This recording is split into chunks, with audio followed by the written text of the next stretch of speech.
en lo que tiene que ver con el diseño del curso. En la presentación iba a estar el doctor Adrián Lam, el director del Hospital Neuquén. Tuvo una reunión en el ministerio que no pudo postergar, así que de parte de él les mando saludos y agradecimientos a todos por la intención de participar en este curso. Adelaida Goldman, que es la directora asociada, va a estar en la charla de hoy. También tuvo un atraso en la ruta, pero va a estar conectada en la charla, así que es más, va a dar uno de los temas, así que ella se va a presentar dentro de un ratito. El otro organizador, Diego Martínez, lo presento yo, aunque él va a hablar ahora.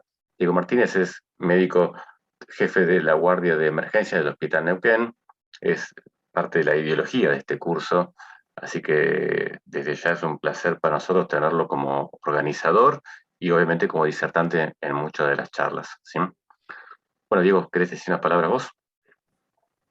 Sí, y nos falta Alfredo Frascarel. Alfredo que sí, el otro invitado en la charla de hoy es el licenciado Alfredo Faccaroli, es el jefe de enfermería del Servicio de Emergencia del Hospital Neuquén, que hoy tiene una charla que es Triage, que bueno, nos va a deleitar con su conocimiento, amplia experiencia, tienen realmente han pasado más allá de COVID, pues todo el mundo piensa en COVID, mucha historia en lo que es la guardia del Hospital Neuquén, así que es un placer tenerlos acá. Bueno, Diego, ¿querés hacer algún comentario antes de arrancar la charla en sí? Sí, no se puede abrir el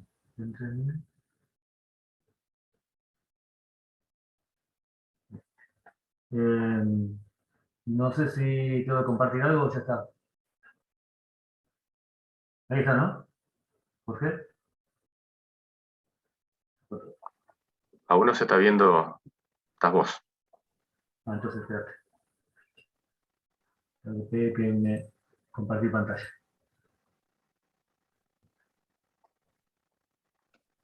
Mientras Diego carga la presentación, como la dinámica es más o menos media hora, 40 minutos por cada disertante, y los alumnos o los participantes no tienen micrófono, lo que les pedimos es que todas las preguntas que tengan las vayan poniendo tanto en el chat de Zoom o en el chat de YouTube, y nosotros cuando termine cada presentación vamos a intentar ir pasándolas dentro de lo que podamos con los tiempos a los disertantes.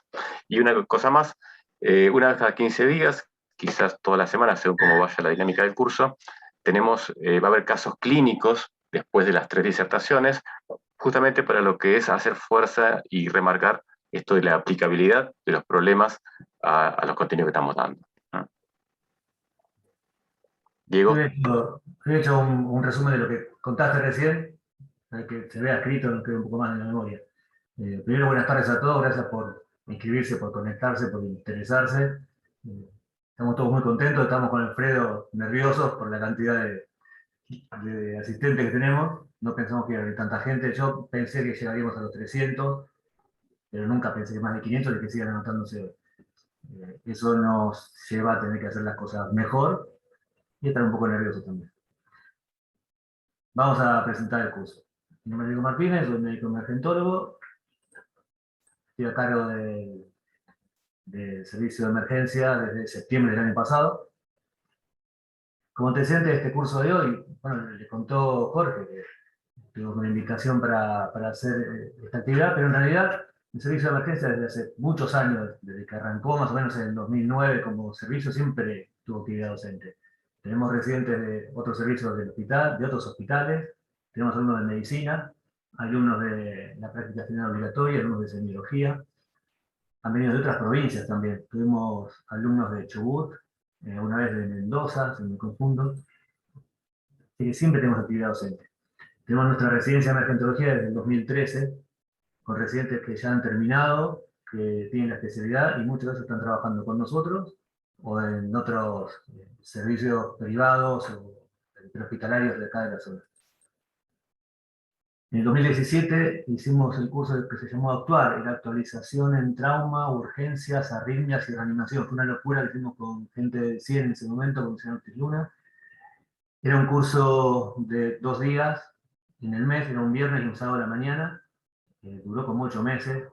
estuvo muy bueno, vino gente de todos lados. En esa época se habían anotado más de 300, ¿no? Cuando lo hicimos en el Museo de Bellas Artes, nos quedó chico el espacio. Llegó un momento que, como era tan largo y venía gente del interior de la provincia, tenían que dejar de trabajar 2 días, conseguir alojamiento, se hacía muy pesado, muy caro, y ya en los últimos encuentros se notó que la gente estaba cansada. Eso a mí por lo menos me sirvió como experiencia para pensar en cursos no tan largos o no de tantas horas. Con la pandemia nos cambió toda la cabeza y la forma de preparar estas actividades. Ahora tenemos la virtualidad que nos ayuda para muchas cosas. Así que tenemos un montón de gente que está lejos del hospital, está en su casa a lo mejor, en su lugar de trabajo, y no tiene que perder tiempo de trabajo, o de viaje, o de lo procesante, y por eso hacemos los 500, me parece. Hicimos en esa época, 2017-2018, fuimos desde nuestro servicio a centros de salud, más que nada acá de la ciudad, a hablar del tema de urgencias y emergencias. Estuvimos en el Hospital de San Martín de los Andes y en Villa Langostura. Y lo que nos gustó, que la gente nos recibía muy bien, siempre vimos que tenían ganas de hablar de estas cosas, de repasar estas cosas. A veces para el que está en el interior se le hace difícil acceder a cursos.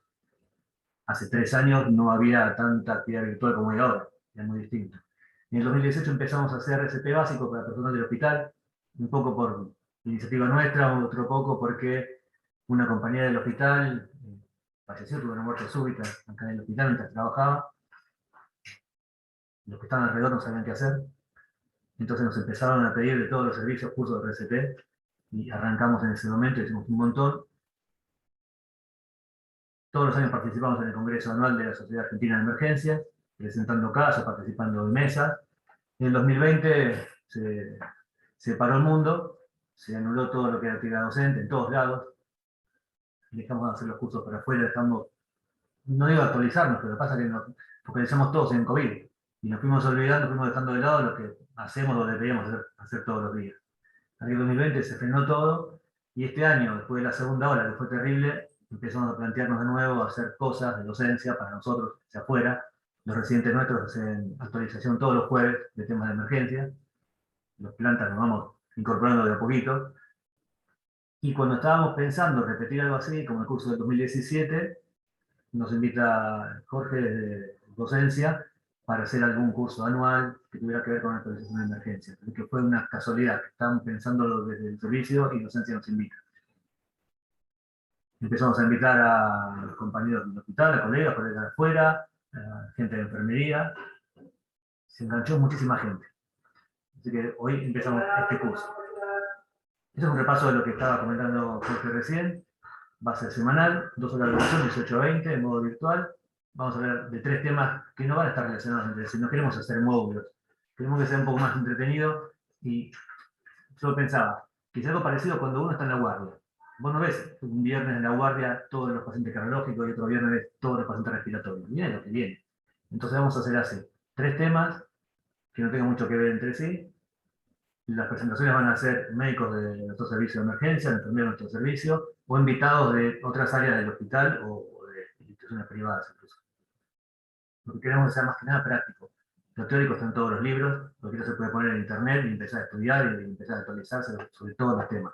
Pero la parte práctica, que la podemos compartir, lo que logramos todos los días en esto, me parece que es lo más importante.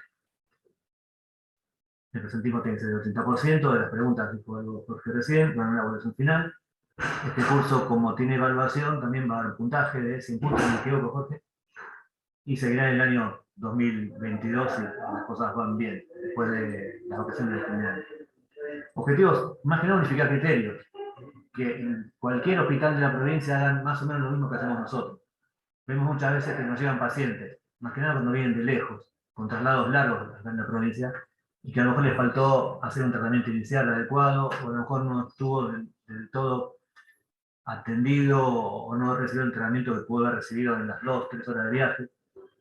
A veces pasa con pacientes que están cerca, vienen de un centro de salud, vienen de una clínica privada, y el tratamiento de entrada no fue el que haríamos nosotros.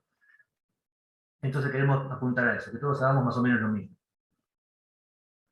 Otro objetivo es que la gente que no está todo el tiempo en un área de urgencia o emergencia, que aprenda a reconocer cuadros de gravedad. A lo mejor hay lugares en los que el médico que está en la guardia va una vez cada 15 días, o va a hacer un reemplazo, y justo ese día le toca un edema agudo de pulmón y no sabe reconocerlo, no sabe qué hacer, o no se anima.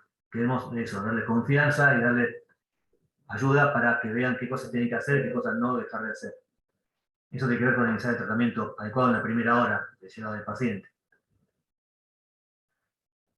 También, en base a lo que les pidamos, a lo que les aconsejemos, sería bueno que cada uno reconozca qué posibilidades tiene en su lugar de trabajo. No vamos a pedir que le hagan una tomografía, una angiotomografía a todos los pacientes sospechosos de TEP, cuando en muchos lugares no hay un tomógrafo. Entonces, por lo menos, ver qué cosas se puede hacer en cada lugar, y eso les va a servir a todos ustedes a que sepan qué cosas pueden pedir, qué cosas pueden reclamar a sus superiores.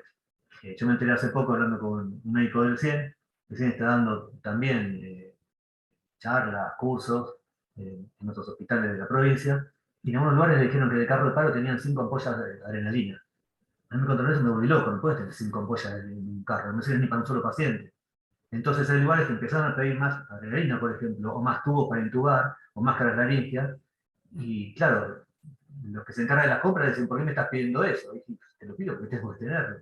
Entonces queremos que con este curso se den cuenta qué cosas precisan, qué cosas pueden reclamar, qué cosas pueden tener. Que aprendamos también a estabilizar a los pacientes antes de trasladarlos, más que nada cuando son viajes largos, y aprender a mejorar el tratamiento de los pacientes graves, evitando retrasos. A veces pasa que hasta que nos cuentan el paciente, ya pasó 1 hora, 2 horas, se pierde mucho tiempo, el paciente se va poniendo cada vez más grave hasta que empieza el tratamiento. No debería empezar acá el tratamiento debería empezar en el lugar donde lo reciben. Más que nada, insisto, cuando están lejos. Y un objetivo muy importante es relacionarnos entre nosotros, conocernos aunque sea por una pantalla, saber quién está del otro lado. A veces los que trabajamos en centros de más complejidad cometemos el pecado de pensar que todos los demás hacen mal las cosas. En realidad no hacen mal las cosas, hacen las cosas con los elementos que pueden. Entonces también queremos apuntar a eso, que nos conozcamos y que sepamos qué se puede hacer en otros lugares. Más que nada compartir experiencia, conocimiento. Esta frase está en casi todos los libros de trauma, más que nada los libros de PHTBS, de trauma hospitalario. Si no entienden la letra cursiva, dice: el destino de los heridos yace en las manos de aquella persona que aplica la primera gasa. Este señor fue el fundador de la Asociación de Cirujanos de Estados Unidos, uno de los precursores de la atención del trauma en el campo de batalla, en el caso de hace más de un siglo, esto fue fines del siglo XIX.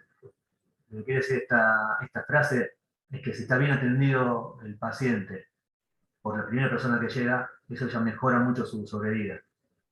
Insistimos con esto porque a veces los pacientes pierden mucho tiempo hasta que se empiece el tratamiento real. No tiene que empezar acá si está derivado del entero, tiene que empezar apenas lo recibe alguien. Esta es la entrada de ambulancia en nuestro hospital. Y ahora vamos a hablar un poco de urgencias y emergencias. Yo no sé cómo vamos de tiempo, no conté. Siempre discutimos qué es una urgencia, qué es una emergencia. La OMS habla de urgencia como una aparición fortuita, azarosa, algo que uno no espera en cualquier actividad. Y lo más importante, que no nos gustan mucho los médicos de emergencia, pero es así, dicen que genera la conciencia de una necesidad inminente de atención. ¿Qué quiere decir esto? El señor se le da una manchita en el codo, se asusta y viene a la guardia y dice: preciso que me atiendan urgente porque tengo esta manchita en el codo. Es lo que él siente, es lo que él percibe. La urgencia generalmente es una patología de evolución lenta, no es mortal, pero tiene que ser atendida rápido para evitar posibles complicaciones.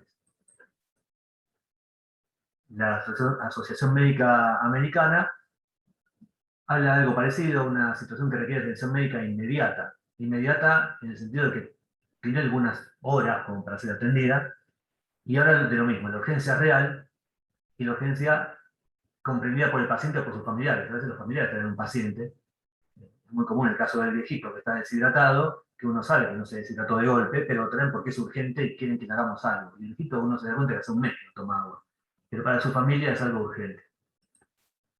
De esto surge la definición de urgencia subjetiva y objetiva. Subjetiva es la que siente el paciente, sus familiares, los cuidadores, los que están con él. Es muy común que venga un viejito a las 3 de la mañana porque el cuidador que entró la noche lo encontró mal. Y no se puso mal así de golpe. Pero ese cuidador lo vio esa noche, cuando se hizo cargo del viejito, y lo encuentra mal y lo trae a la guardia corriendo. Objetivo es lo que vemos nosotros. Tenemos que definir qué cosas precisan atención inmediata o no. La emergencia es el cuadro en el que si no lo asistimos rápidamente, el paciente se puede morir. Se puede morir o puede quedar con secuelas graves. Es lo que dice la AMA. Dice: situación que pone en peligro la vida o la función de un órgano. Y por acá, esto. En muchos lugares van a ver que hablan de la emergencia diciendo que implica alto riesgo vital, implica riesgo de vida. Y a mí no me gusta eso. La vida es hermosa, no es un riesgo, el riesgo es de muerte. Los médicos no estamos acostumbrados a hablar de la muerte. Entonces cuando le decimos a un familiar, su papá, su mamá, su hermano tiene riesgo de vida, y el familiar no entiende, porque en su cabeza queda grabada la palabra vida, que es linda. Cuando le decimos 10 minutos después que se murió, no entiende nada. Entonces tenemos que aprender a decir, su papá, su mamá, su hermano, tiene riesgo de muerte, se puede morir por lo que tiene porque es un cuadro muy grave. Eso es aprender de nuevo a razonar distinto. Los facultades no nos enseñan estas cosas. La emergencia surge de forma súbita, no la esperamos, requiere respuesta inmediata, entrenamiento de una hora, cuanto antes mejor. Requiere finalmente hospitalización del paciente, porque uno lo puede atender en el lugar del problema, pero generalmente se termina de atender o se termina de resolver en el hospital. El pedido de atención raramente lo pide el paciente, es raro que venga con un edema agudo pulmón pidiendo turno. Va a pedir la ayuda a un familiar o un vecino, alguien que esté cerca. Pocas veces viene el señor con el cuchillo clavado en el pecho, realmente alguien lo trae. Así que eso también genera un montón de movimiento alrededor del paciente, que incluso pueden a veces generar situaciones de violencia. Están muy preparados para eso. Esto es muy importante. El que atiende la emergencia, tanto el enfermero como el médico, tiene que estar preparado. Yo me acuerdo cuando era estudiante, cuando estaba recién recibido, las guardias eran lugares de castigo. Los médicos que se portaban mal, por no echarlos, metían en la guardia. Hasta hace unos años. En hospitales de provincias cercanas pasaba eso. O pasaba que ponían en la guardia al que estaba por jubilarse, que no tiene ganas de hacer otra cosa, o el que estaba recién recibido, o al que lo iban a echar y no podían echarlo. Entonces, uno sabe que el 90% más o menos de las consultas en una guardia son cuadros que no son graves. Pero cuando llega ese 10% o 15% a veces de cuadros graves, en los que hay riesgo de muerte, uno tiene que estar bien preparado.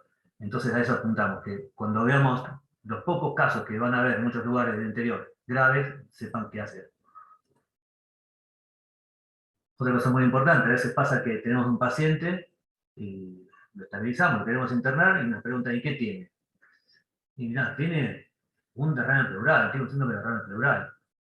¿Y por qué tiene el derrame? Y no sé, yo no sé si es una enfermedad autoinmune, si es una enfermedad cardíaca, si es una hipogluminemia, tiene un derrame pleural. Estoy dando un ejemplo.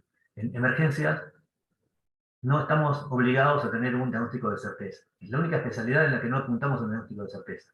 Porque para llegar al diagnóstico de certeza precisamos tiempo. Hay pacientes que están en clínica o están en cirugía 2, 3 días, 7 días y no llegan al diagnóstico, porque cuesta llegar. En emergencia no nos damos ese lujo. Tenemos que solucionar la situación que le puede provocar la muerte o una secuela grave. Entonces no tenemos que volvernos locos buscando un diagnóstico de certeza. Tratamos de evitar las situaciones que pongan en riesgo la vida del paciente o de secuelas. Y siempre que lo internamos se intenta estabilizar al paciente. ¿Qué pasaba tradicionalmente en las guardias? Entraba un paciente con dolor de codo, que venga traumatólogo. Dolor de la cabeza, que venga neurólogo. Dolor de la panza, que venga cirujano. Y el médico de la guardia era un simple despachador de pacientes. Era un trabajo administrativo casi. En el mundo es cada vez más común que se haga mal uso de los servicios de emergencia. Lo vemos acá, lo vemos en todos lados. La gente no espera a pedir turno o no consigue muchas veces. Entonces es más fácil ir a la guardia en cualquier momento del día porque saben que hay gente que los va a atender. Saben que hay estudios que en vez de pedir un turno para hacerlo, se lo van a hacer seguramente en la guardia. En algunos lugares se proponen campañas de educación al público, en otros se proponen que se multe de alguna manera, pero el hecho es que en el primer mundo también pasa esto. Estas son fotos de algo que pasó ayer jueves y sirve un poco para repasar lo que es urgencia y emergencia. Esto fue ayer jueves a la mañana. Si ustedes miran, bueno, está Jazmín, una de nuestras administrativas, esto es el showroom, acá hay una cama, hay gente ahí revisando cosas, acá hay más gente revisando cosas. Bueno, yo no los voy a oír a todos los del público, pero ¿qué les llama la atención acá? ¿Qué te llama la atención, Alfredo? ¿Qué falta acá? El paciente. El paciente, dice Alfredo. Tenemos un montón de gente que está ahí parada mirando cosas y las camillas vacías. Esto pasa porque avisaron que venían dos pacientes graves. Venía un paciente intubado y venía un paciente en paro. como nos dieron tiempo, a pesar de que todo está revisado, había grupos de médicos y enfermeros que se pusieron a revisar todo. Acá hay un enfermero atrás buscando cosas, acá hay un médico y enfermero, acá también. La administrativa estaba esperando, preparando todo y preguntando qué iban a pedir, qué íbamos a necesitar. Este está para tocar a un estudiante, por eso no toca nada. Este también es estudiante, por eso no toca nada. Acá tenemos un enfermero, médico, todos revisando, preparándose para lo que va a venir. ¿Por qué? Porque apenas llegue el paciente, como ya sabemos que va a venir, estamos listos, no perdemos tiempo. El lío es cuando el paciente aparece de golpe. El famoso bocinazo del auto o la sirena que nadie esperaba, se abren las puertas como en las películas y entra un paciente en muy malas condiciones. Entonces hay que empezar a acomodarse, hay que empezar a buscar todo. Por más que tengamos las cosas en su lugar, no es lo mismo estar preparado y esperando hasta estar vestido con equipo de protección. No es lo mismo que empezar de golpe. Un rato después cambia todo. Ya tenemos un paciente acá, están poniendo vías, están haciendo gases, los enfermeros le ponen suero, acá están tomando muestra para gases, paciente intubado, estaba todo listo, no se perdió tiempo. Entraron los pacientes y empezó a actuar. Están trabajando con este, están trabajando con el otro, y la administrativa tomando datos y está ahí a disponibilidad de los médicos por si quieren pedirle algún estudio o llamar a alguien. Estas fotos son unos meses para atrás, en la época de la segunda ola. Fue terrible para todos, fue terrible para nosotros, otro día hablamos de eso. Fíjense que acá tenemos un paciente que está lleno de bombas, con respirador, acá hay otro grave también. Estos pacientes hay que atenderlos enseguida, no se puede perder tiempo. Hablando de preparación, esto era preparación en la época del COVID, antes de la primera ola, cuando hacíamos simulacros para preparar. Lo que me gusta de esta foto, que yo creo que sé cuál soy de eso, pero no estoy seguro.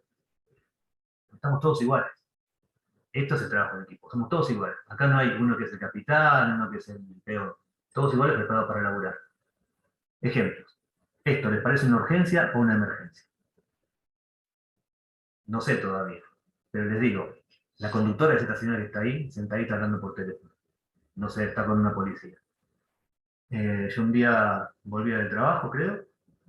Esto es, a la izquierda Altabarca, para Salud Pública. Yo salía de Salud Pública viendo para el hospital y encuentro ese auto. La señora le pegó a este paredoncito que está de la izquierda y se dio vuelta al auto. Por suerte no iba muy rápido. Los que estábamos ahí paramos, bajamos de los autos, le dijimos que se quede quieta, ella empezó a gatear por adentro del auto, le abrió una puerta, salió por atrás y se fue a sentar ahí. No nos prestó atención a ninguno. Si es urgente, emergente, ¿sí? A pesar de la oferta. No parece una emergencia. Entonces, no parece que hubiera riesgo de muerte o de secuelas graves. Pero no sé si la señora se lastimó el cuello o si se rompió una extremidad o algo. Salió y se sentó ahí. Entonces, ¿qué hicimos? Nos quedamos por ahí cerquita hasta que llegó la ambulancia y lo entregamos al equipo médico que venía. Esto, ¿es una urgencia o una emergencia? Y para el señor se le cayó un diente. No sabe qué va a pasar con su boca. Tenemos que ir y verlo. A veces uno se ríe, uno se enoja por estas consultas. Generalmente son tarde también, durante la madrugada. Para él esto es urgente. Entonces hay que atenderlo. Explicarle si es grave o no grave. Tratar de ver si lo deberíamos a un odontólogo en este caso, o si no hacemos nada. Pero ese es un ejemplo de urgencia subjetiva. Bienvenida a Laida de San Martín. ¿Esto es una urgencia o una emergencia?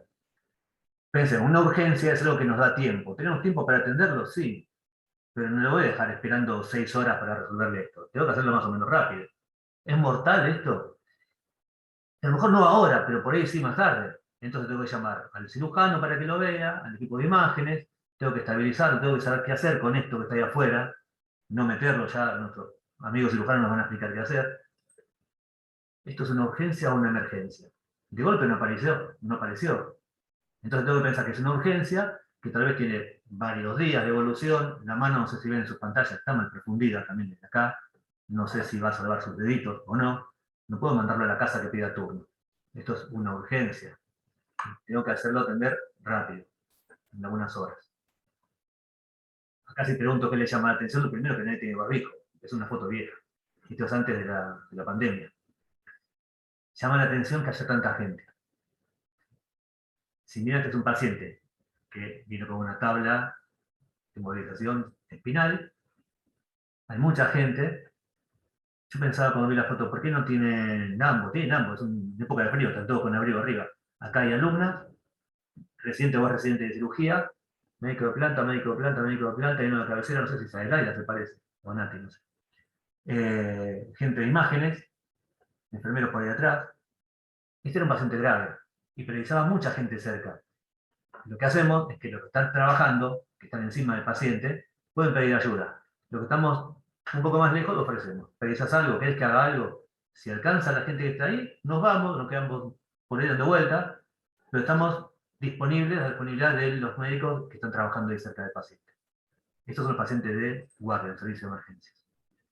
Recibimos muchas veces pacientes derivados de los consultorios, de neurología, de neumonología, acá vino de necrología, yo me asusté por lo que es. No sé si lo aprendí porque me dio mucho miedo. Pueden venir como urgencias derivadas de un consultorio. El paciente va con turno al consultorio del neurólogo y el neurólogo lo ve con fiebre o lo ve peor que lo que lo ve todos los días. Entonces por ahí lo puede enviar a la guardia para hacerle algún estudio para verlo un poco mejor. ¿Esto es urgencia o emergencia?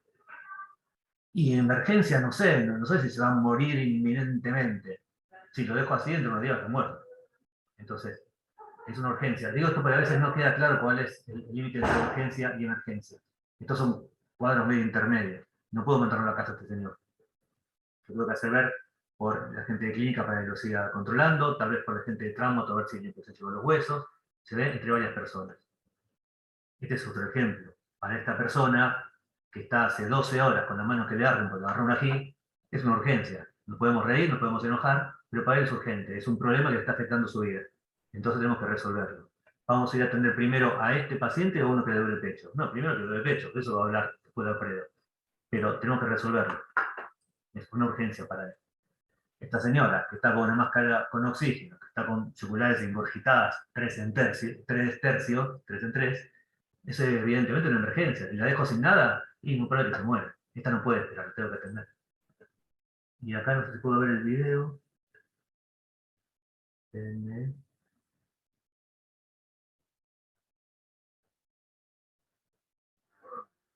el video ahí? No. ¿Sí? Lo que quiero que vean que tiene tiraje. ¿Se ve eso? Es una emergencia, no puedo dejar a este pibe sin hacerle nada. Estos Sí, son se ve muy músculos bien. accesorios. ¿Sí? Se va a morir ahogado. No puedo dejar sin hacer nada. Este es un señor que vino de algún otro lugar. Era un post-paro. Lo reanimaron. No me acuerdo por qué. Le quitaron el tubo. Lo tubaron. Y estaba así. Eso porque nunca lo usó es un estridor laringeo. Algo pasa en su laringe, en sus cuerdas vocales. Les voy a mostrar una cosa ahora.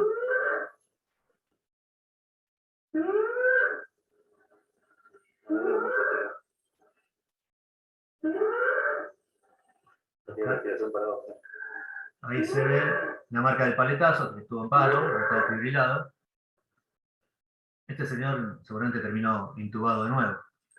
Ya falta poquito, Jorge. Y esto tiene que ver con lo que decíamos antes, que uno para trabajar en emergencias tiene que estar formado, tiene que saber lo que hace, porque si no, pasan estas cosas. Es un video de internet, lo pueden encontrar seguramente en el lugar. Esta señora lo quiere ayudar, pero no sé qué está haciendo. Y creo que el policía está trabajando mejor que ella. Le está abriendo la vida a ella. Sí. Ahí lo se calicita. El policía que evidentemente hizo algún curso, le está estabilizando la columna cervical y le está abriendo la boca. El tipo está despierto, pero le hacen todas esas cosas que le está haciendo la señora.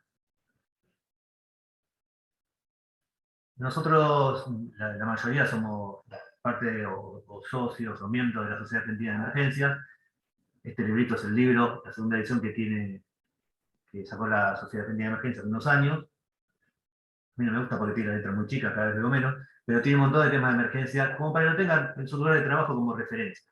Lo que tiene bueno es que es un libro hecho en Argentina, es de los pocos que están hechos en Latinoamérica, y tiene las patologías que vemos nosotros, no tiene enfermedades de otros países. Está bastante claro. Y si no, les recomiendo, si alguno tiene ganas de actualizarse de otra manera, el PROATED. El PROATED es estos cursos de actualización a distancia, como el PROATIPO, el PROAMI. Esto es programa de actualización en trauma, emergencias y desastres. Esto se suscriben, pagan la cuota, se evita la tarjeta, por ahí un hospital puede comprarlo para todo el servicio, eso lo ven. Les aconsejo porque está bueno. Son casos clínicos generalmente. Vamos terminando. Esta foto es muy vieja, del principio del siglo. Es para que veamos que las emergencias existen desde que existe la humanidad. Lo bueno es que cada vez sabemos más.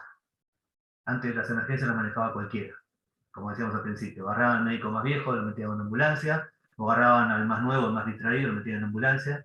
Cuando yo era chico, los practicantes salíamos en la ambulancia, no sabemos nada. Ahora existe la especialidad en el mundo, cada vez se le da más importancia, cada vez aprendemos más, nos exigimos más. Yo sé que muchas veces los que estamos en emergencia somos calificados como los brutos, los que no sabemos nada. Un poco puede ser, pero tenemos esta especialidad y cada vez nos enseñan más cosas, cada vez se estudian más y cada vez en el mundo se le da más importancia a esto. Ahora sabemos qué hacer cuando encontramos un lugar, en algún lugar, un vehículo así, con un paciente ahí adentro, sabemos qué hacer y vamos aprendiendo cada vez más, hacemos las cosas cada vez mejor, creo. Acabamos terminando, esta fotito la sacamos hace unos meses mientras esperábamos un paciente. De nuevo, todos iguales, todos parecidos, enfermeros, médicos más viejitos y pelados, médicos más nuevos que fueron residentes, médicos que siguen siendo residentes y los enfermeros de nuestro servicio. Hasta ahí llegamos. Muchas gracias. Muchas gracias, Diego. Y mientras la gente hace preguntas acá en el Zoom, que te las vamos a pasar, o por YouTube, tomando algunas cosas que comentaste, ¿no? Sobre que lo importante del equipo, ¿no? Creo que en las imágenes se veía claramente y cómo fortalecen esta transmisión de que el equipo en emergencias es muy importante, porque uno no puede trabajar solo. Entonces, esta sensación de equipo es importante que se transmita, que es uno de los núcleos de los servicios de urgencia. Una pregunta.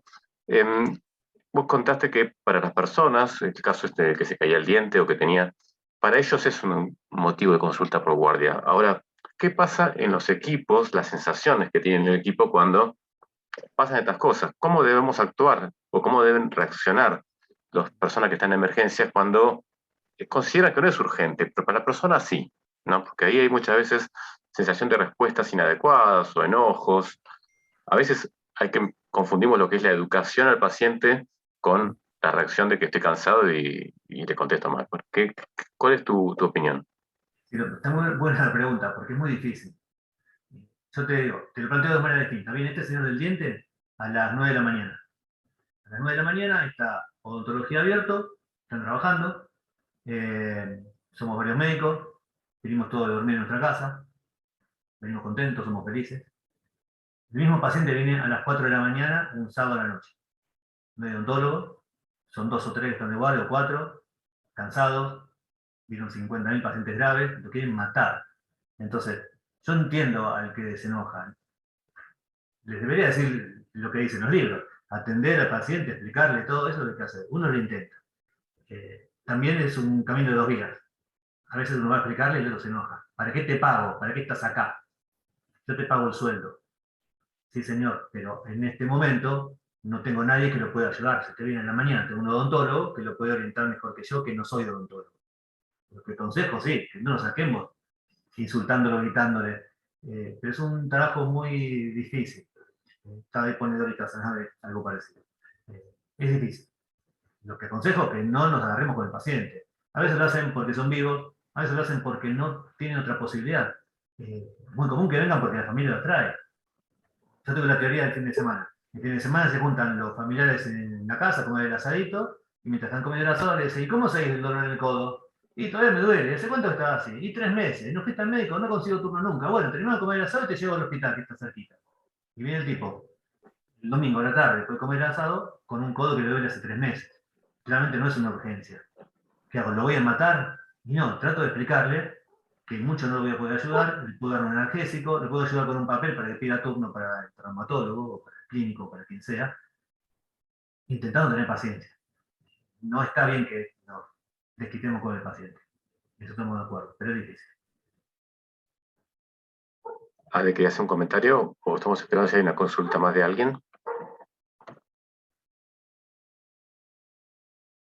No, si les parece, seguimos y de última dejamos las preguntas para el final. Para que... Bueno, buenas tardes. Tuvimos acá una urgencia. Con tiempo acá me prestado el director del hospital de San Martín de los Andes en la oficina y se apagó la luz en el hospital y no prendían los generadores. Pero por suerte prendieron, así que volvimos a la normalidad. Si en algún momento se apaga la luz, me voy a desconectar y en eso voy a pedir disculpas y seguramente Diego tendrá algún caso clínico o podrían seguir la charla. Pero nos puede pasar porque pasó hace un ratito y justo estaba conectándome. Bueno, mi nombre es Adelaida Goldman, yo soy directora asociada del Hospital Provincial Neuquén y además fui durante un tiempo subjefa del servicio de emergencia del Hospital Castor Rendón. Mi especialidad es médico emergentólogo y médico legista y actualmente estoy ocupando el comité directivo de la Sociedad Argentina de Emergencias. Por ahí la idea de hoy, voy a compartir pantalla, es por ahí hablar de gestión en servicio de emergencia. ¿Se ve la pantalla? Bueno, ¿por qué hablar de gestión? Ya hace un ratito me presenté. La idea de hacer gestión, uno cuando piensa en hacer una charla de gestión o leer un libro de gestión, lo primero que busca es las herramientas. Y en este caso, a diferencia de otros cursos que nos dicen, bueno, las herramientas las tienen que inventar ustedes y les enseñamos el cajón de herramientas, sí, el cajón de herramientas puede estar, pero uno a veces en el día a día queremos herramientas.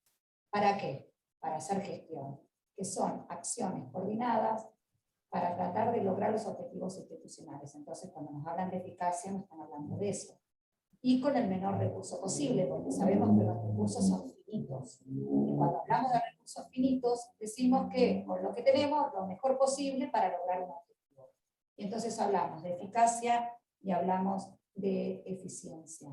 Y por ahí, en la mejor manera, o maneras fáciles de entender que son dos cosas diferentes, que tienen, uno está planificada y otro con lo que tengo, pero son cuestiones que tengo que tener de acuerdo. Hay un libro de este conjunto de médicos sanitaristas de la medicina comunitaria de Sousa, que es Gestión en Salud. Y Gestión de Salud, justamente en defensa de la vida, y habla que también estamos defendiendo la vida haciendo gestión. Muchas veces la gestión a veces no está suficientemente jerarquizada en cuanto al asistencialismo y en cuanto al desgaste del gestor. Y les cuento que sí. ¿Y para qué? Para coordinar la clínica y la salud pública. ¿Para qué? Para lograr un servicio más comprometido. ¿Y para qué? Para que a la gente le vaya mejor y que logre el mejor resultado de salud que podamos estar. Y también para acompañarlo en su proceso de enfermedad. Porque realmente uno a veces, cuando yo trabajaba, y sigo trabajando en la guardia, pero mucho menos, siempre me parecía que podía salvar vidas con las manos. Y cuando ya no usé manos, y no estuve al lado de los pacientes, uno dice, yo no estoy salvando más vidas. Y les aseguro que con la gestión y con el cerebro, ya no solo con las manos, también se pueden salvar vidas, y es como un RCP del sistema. Y que generalmente logramos resultados en los pacientes, aunque no los conozcamos muchas veces, más que solo con las manos. Entonces es una invitación, por ahí en esta charla, de intentar hacer gestión. En verdad hay varios modelos de cómo mirar la gestión. Y generalmente tiene que ver con este estímulo, o con algo de conductista. El estímulo, el valor, el éxito, y entonces generalmente muchos buscamos, cuando hacemos gestión, este tipo de estímulos y estos resultados. Sin embargo, no necesariamente, porque en verdad lo que nosotros queremos es solucionar problemas. ¿Y cómo? Identificándolos, administrándolos, consiguiendo resultados. Y si no empiezo a analizar qué está pasando, mucho menos puedo saber cómo lo puedo resolver. Y cuando decimos lo puedo resolver, entonces yo me estoy poniendo en un tipo de management, que es el management. A mí no me sale muy bien cómo se pronuncia, pero es qué tipo de liderazgo quiero tener. Y hay dos modelos de liderazgo. Está el micromanagement, que parecería que sería el gran liderazgo, que en verdad es un modelo que uno llega a tentarse, incluso en la primera etapa de los líderes, ¿no? Que quiere estar involucrado hasta el mínimo detalle, todo lo tiene que ver, generalmente opera a través de sus colaboradores y trata de tener un control bastante claro de lo que le está pasando. El problema es que cuando desaparece ese jefe, que en verdad no es un jefe, es un líder, genera equipos poco empoderados. Entonces, cuando no está esa persona que le soluciona los problemas, empieza a, no se atreven a tomar decisiones, mucho menos se atreven a equivocarse, y en general no tienen muchas tareas, no empiezan a desarrollar diferentes tareas y tareas con innovación, que en verdad es lo que a veces se necesita. Entonces realmente, si bien es un modelo que uno, más cuando le gusta tener control de las cosas, es muy tentador, a la larga, realmente cuando uno se retira, ve que el equipo no funciona y muchas veces logramos equipos muy débiles y jefaturas que duran muy poco tiempo. Porque justamente en ese momento, cuando nos retiramos, para ver qué pasó, los debilitamos. Por eso la idea del macromanagement es tratar de lograr equipos con alto desempeño, que se autogestionan y también se pueden equivocar, pero tomando decisiones autónomas y acompañándolos, claramente, ¿no? Entonces, no involucrarse en el día a día, pero sí asumiendo un rol de consultor y teniendo en claro que el equipo entienda que es el rol del consultor y no que es un líbero, ¿no? Y guiando el desarrollo de las actividades, acompañándolos. Entonces, para todos los que ahora están escuchando cientos de personas, el tema es animarse a la gestión y también tomar más este modelo, que a veces es un modelo que, bueno, genera equipos que se pueden equivocar al principio, pero a la larga más empoderados y que mejor puedan desarrollarlo. ¿Y cómo pueden desarrollarlo? Con herramientas de gestión. ¿Y qué herramientas de la gestión tenemos? Utilización de todos los métodos disponibles para lograr objetivos planificados. Porque si no tenemos objetivos planificados no hay eficiencia por más que tenga efectividad. ¿En qué lugar yo me puedo parar cuando estoy haciendo una gestión en un servicio de emergencia? Aunque no sea el jefe, no sea el líder y sea una parte fundamental del equipo, que es un actor social más de ese equipo, en los 3 niveles. La macrogestión es la política sanitaria.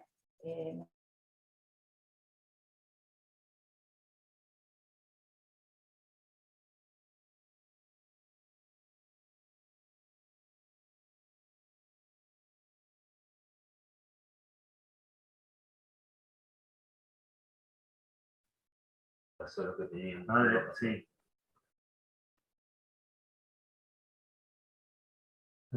Jorge, si no vuelve Ade, sería que empiece Alfredo. Parece que sí.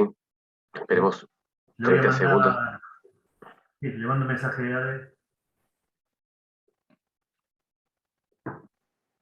Porque bueno, se cortó. Estaba viendo algunos mensajes que mandan por el chat.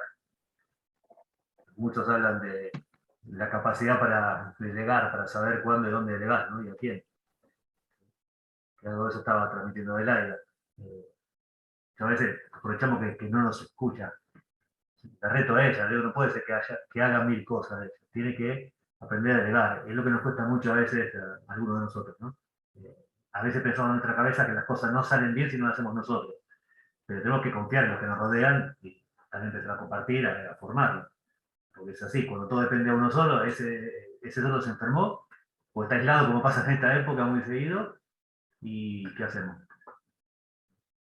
El ejemplo de la grande fábrica, se muere el dueño de la fábrica y los hijos la destruyen, porque no están acostumbrados a hacer nada. Por ejemplo, las empresas. El equilibrio mientras se conecta Adelaida, que tiene que haber también, es, por un lado, obviamente delegar la gestión o la actividad, pero tenemos que tener un norte compartido, ¿no? Una cosa es delegar, porque si no, uno de los peligros que pasa, y quizás sea más evidente en un servicio de emergencias, que no debería depender de que la gente de los lunes trabaja de una forma, la de los martes de otra forma, la de los miércoles de otra forma, ¿no? Eso no significa que está delegada la actividad, que cada guardia se organiza a su forma, sino que no hay un camino común, un norte común, una guía común de atención. Entonces, una cosa es delegar en los equipos y otra cosa es que compartamos la visión, los equipos de lo que queremos, ¿no? Bueno, no contesta, si quieres empezamos más. Si vuelve, a ver, se acopla. ¿Sí? Para no perder tiempo con la gente, con la conexión. Ok. Sí. Gracias, por favor.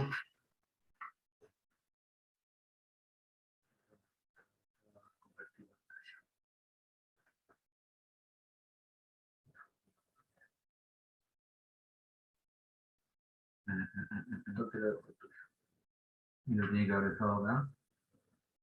Presentación de texto, instituya.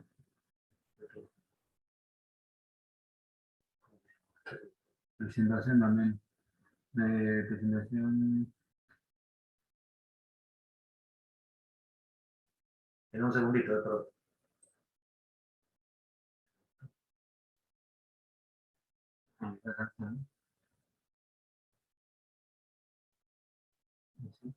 Mientras carga ustedes la charla, Luciana Pregonde hablaba sobre que es importante para que esto no pase la adhesión a los protocolos y elaborar protocolos. Totalmente de acuerdo, Luciana, pero además, en lo posible, es bueno que la gente esté involucrada en el diseño de los protocolos, ¿no? Para que los protocolos sean tomados. Muchas veces una de las fallas que tienen los protocolos es que se bajan de forma muy, como que hay que hacer esto, y la gente no se siente involucrada en el diseño, ¿no? Y eso es importante tenerlo en cuenta para que los equipos lo tomen como propio también. No, no sé. Alfredo, cuando digas, estamos, ¿eh? Que no nos aparece. Estamos tratando de abrir el PowerPoint. Nos supera la tecnología en este momento.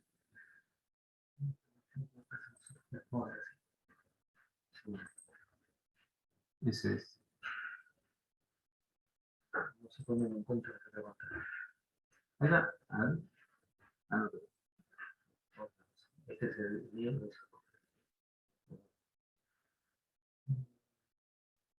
Mención, ¿no? Ese. Ah, pero entonces también.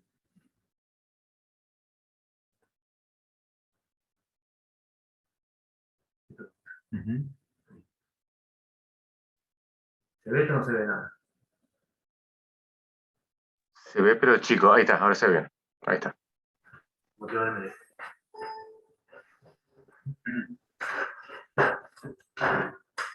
Bueno, vamos a empezar.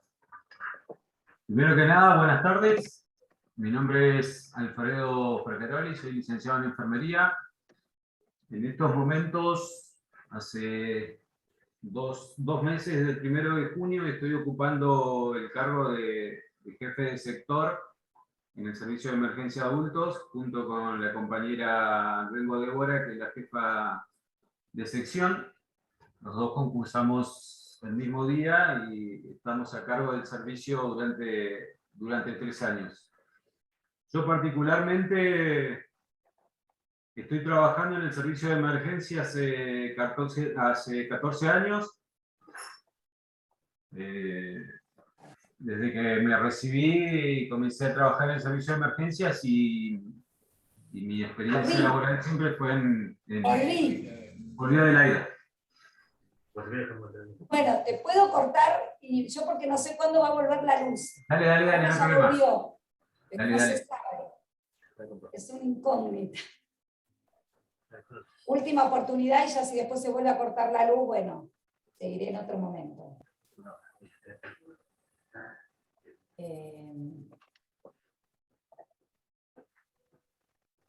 Vamos de nuevo con compartir pantalla. Bueno, entonces como le decía que justamente hablaba de la gestión, ahí se ve la pantalla. Aún no, ¿eh? Ahora sí. Claro. Entonces, esto es un poco de como les contaba, es una vez que uno logra encontrar las herramientas, saber que podemos actuar en los diferentes niveles.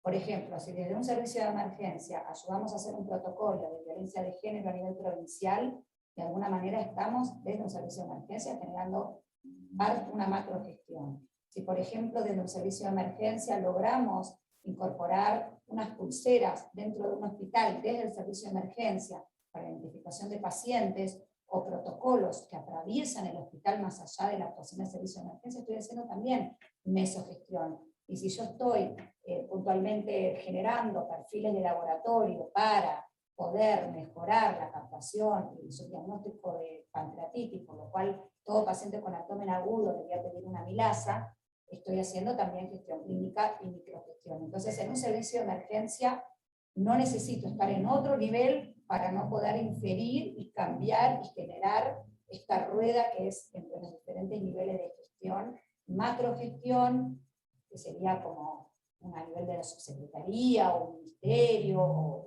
provincial o país, una gestión sanitaria, mesogestión, que podría ser la dirección de un hospital o de una zona sanitaria, o una microgestión como un jefe de servicio o como un actor más del servicio de emergencia. La tendencia del verdadero cambio, pero que no es el más cómodo, es privilegiar la macrogestión. Pero si la macrogestión no tiene y no entiende cómo es la construcción en los diferentes espacios y que interactúa con todo el entramado social de lo que es un equipo de salud, realmente los resultados no van a ser tan adecuados y no es una verdadera gestión social. Cuando hablamos de macrogestión, tiene que ser una gestión social con esta interacción, pero hacer participar de diferentes espacios. Estos son ejemplos que durante parte de la gestión con la doctora Casagrande, desde el servicio de emergencia pudimos ir generando en el servicio. Identificación de pacientes, mejorar toda la prescripción dentro del hospital, guía de prácticas clínicas, consentimientos informados, homogeneización de procesos, puesta a punta de triage, que seguramente Fratolari nos va a hablar. De hecho, es un triage que comenzamos en el Hospital Castro Rendón, lo patentamos y después lo pusimos a foco en la provincia, entendiendo que 3 colores es de una calidad subóptima para triage, y son 5 colores, pero es la primera parte. Poner protocolos o incluso hacer discusión de casos, casuística de casos. Pero todo centrado en la seguridad del paciente, porque en definitiva, cuando tenemos que hacer gestión, está pensado para la seguridad del paciente y que es responsabilidad de todos y no solo de los gestores en los diferentes niveles. Acá hay algunas cuestiones que pudimos poner, o como protocolo de stroke. Este protocolo de stroke no alcanzó solo para el Hospital Castro Rendón, sino que fue algo que se implementó para la provincia de Neuquén, con dashboard. Entonces, acá lo que vemos son dashboards que son como paneles de control donde uno entiende cuál es nuestro paciente, de dónde viene, cómo viene, cuánto espera, de dónde viene, hacer uso de los indicadores para mejoras. La ley contra la violencia familiar, formamos parte del servicio de emergencia en el protocolo único de intervención. En su momento nos invitaron en Casa de Gobierno. Saber que un problema es una oportunidad. Y entonces buscar los problemas. Y no es que el problema soy yo, no es una queja, es un problema. ¿Y por qué el problema es una oportunidad? Es una oportunidad de mejora. Mejora de que de todo este entramado, porque un servicio, en las variables del servicio de emergencia depende de todo esto, un montón. Del tiempo de desarrollo del trial, del tiempo promedio de retraso, si hay camas, no hay camas. La verdad que identificar el problema de todas estas variables, qué me está afectando mi eficacia y mi eficiencia, y tratar de incidir en eso. Puedo elegir un problema, porque uno dice, bueno, si hay tantos problemas, bueno, elijamos un problema. A mí lo que siempre me angustió es la sobresaturación de los servicios de emergencia. Una sobresaturación que realmente no tenemos ni idea que es un servicio sobresaturado hasta que no conocemos la pandemia. Pensábamos siempre que sobresaturación era muchos pacientes en espera, sobresaturación es todas las camas ocupadas. Es mucho más que eso y mucho más complejo. Entonces, le propongo estos 10-15 minutos que me quedan, abordar el problema de la sobresaturación y entender que es un problema.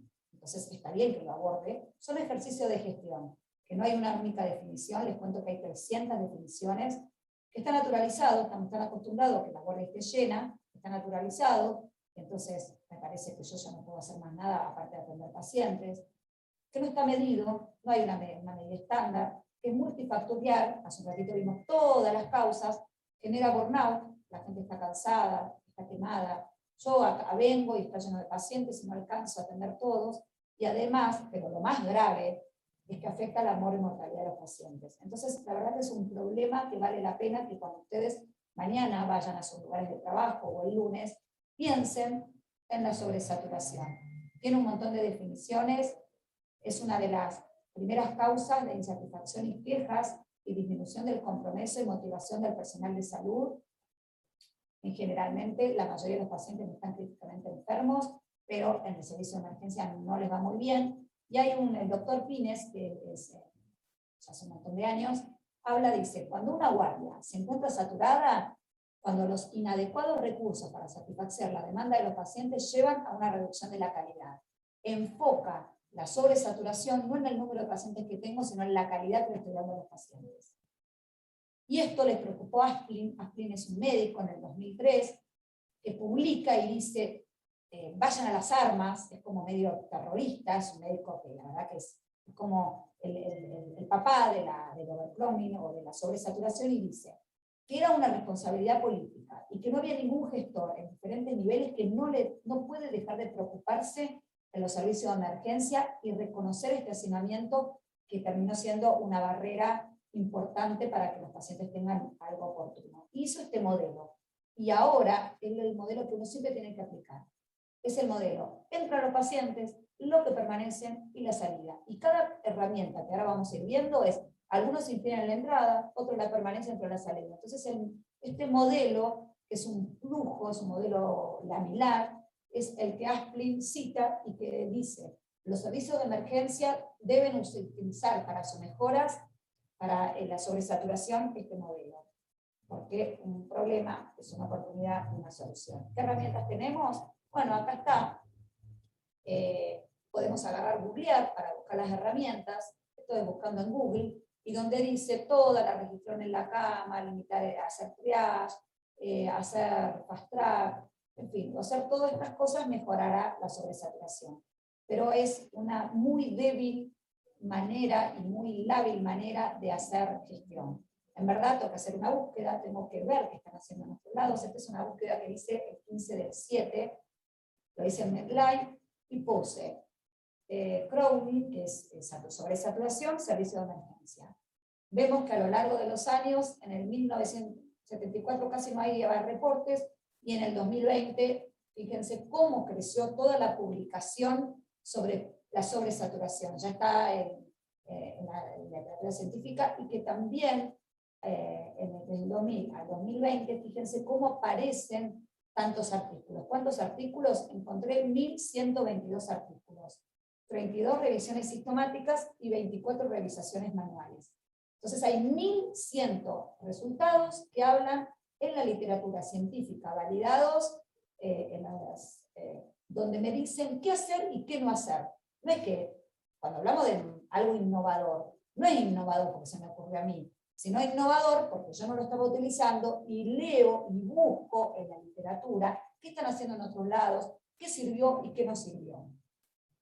Entonces, de lo que no sirvió, les cuento. Esto se publicó en el Cochrane, son 4 ensayos con 11.000 pacientes. ¿Qué dijeron? Si la mayoría de los pacientes que van a un servicio de emergencia son banales y se podrían haber resuelto en un centro de salud, hagamos una cosa, traigamos a los médicos generales sin formación en emergencia, no necesariamente en emergentólogo, no sepan emergencia. No, no es necesario, son todos padecimientos sencillos. Me traigo a los médicos generales a los centros de salud, si la mayoría son patologías sencillas, no sencillas, sino de atención primaria, y los hago atender. Y con eso resuelvo y tengo más gente atendiendo. Bueno, les cuento que no. Les cuento que era más caro, tenían menos resultados, y la verdad que la evidencia fue muy débil de pensar que si la mayoría de las situaciones de los pacientes se pudieran haber resuelto en un servicio, en un centro de salud, en un consultorio, eso es una historia. Eso no significa que tengo que traer los médicos generales o los médicos de consultorios a un servicio de emergencia. Porque en el servicio de emergencia tienen que haber especialistas o médicos generales, clínicos, de otras especialidades con formación de emergencia. Por eso, y enfermeros con formación de emergencia. Por eso estoy muy feliz que estén todos ustedes acá escuchando, porque la verdad es que necesitamos gestionar los problemas de los servicios de emergencia, aunque no sean urgentes, con gente capacitada. Y esto sí se dice que tiene. Eso es lo que no hay que hacer. Y lo que hay que hacer, esto es un estudio, es un metaanálisis que utilizó la metodología Prisma, la verdad que es hermoso, englobó, es un metaanálisis de 5.000 artículos, que excluye pediatría. Y hoy, en este curso, estamos más viendo la situación, por lo menos en esta parte, de adultos. Entonces, hizo un metaanálisis de 5.000 artículos que habla de la sobresaturación. Veamos a ver qué dice. ¿Y qué dice? ¿En qué englobó? Investigó posibles soluciones. La famosa herramienta que quiero saber cómo hago que la guardia no haya tanta gente ni que me sobresature y que no baje la calidad de los pacientes. Investigaron fundamentalmente consecuencias de hacinamiento en los servicios de urgencia y también investigaron las causas de hacinamiento. Y hay una receta a la carta. Después cada uno verá qué ingrediente va a pedir. Lo primero que dice es utilicen indicadores, si no, no saben de qué están hablando. Esta es una foto que me lo pasó mi amigo Santiago Jasdreu, que en el curso de evaluaciones siempre él muestra esto y dice, si ustedes hacen indicadores, están ciegos y no saben qué están identificando. Y no pueden ver el elefante. El que toca acá piensa que es una flauta, el otro piensa que es una serpiente. Usen indicadores porque si no, no pueden saber qué le está pasando en sus servicios. Los indicadores del overcrowding o de la sobresaturación son estos 4, hay muchísimos, estos son los 4 que tienen más peso en la literatura. El NEDOX para mí es lejos el mejor, por un montón de causas. Nosotros, ustedes muchos se trabajan en el servicio público de salud y tienen un CIPS en las guardias de la provincia. Sepan que esos CIPS tienen un dashboard, yo fui parte de la creación de esos, que a veces lo tienen los gestores, los directores de hospitales, y tienen la metodología NEDOX para buscarlo, lo mismo los nuestros, pero a veces no tienen todos los datos. Pero si no, googleen el NEDOX, este es el link está en Google, y justamente apretan este link, que ahora no me voy a ir, sino voy a ir de la charla, y le dice cuántas camas están ocupadas, cuántas camas tiene su hospital, cuánto están esperando los pacientes, cuántos médicos y enfermeros tiene, cuánto tiempo tardó en la admisión, y hacen el link y les sale zonas verdes, amarillas, naranjas y rojas. En verdad da un valor entre 0 y 200, y si te da 65 estás en el horno, y ahí te da pautas que hacer. Avise que el servicio de prehospitalario no le traiga más porque usted está en el horno. Trate de llamar y llame a un gestor para que le saque pacientes. Salga a la sala de espera para decirle a la gente que tiene mucha espera, que si no es algo urgente y demás. O sea, hasta te da indicaciones. Siempre siguiendo el modelo de Aspin, es importante saber que yo puedo inferir con la entrada, haciendo teleconsultorio o generando un buena central 107. También puedo inferir en la entrada con el triage, que es lo que va a hablar el licenciado Fracaroli.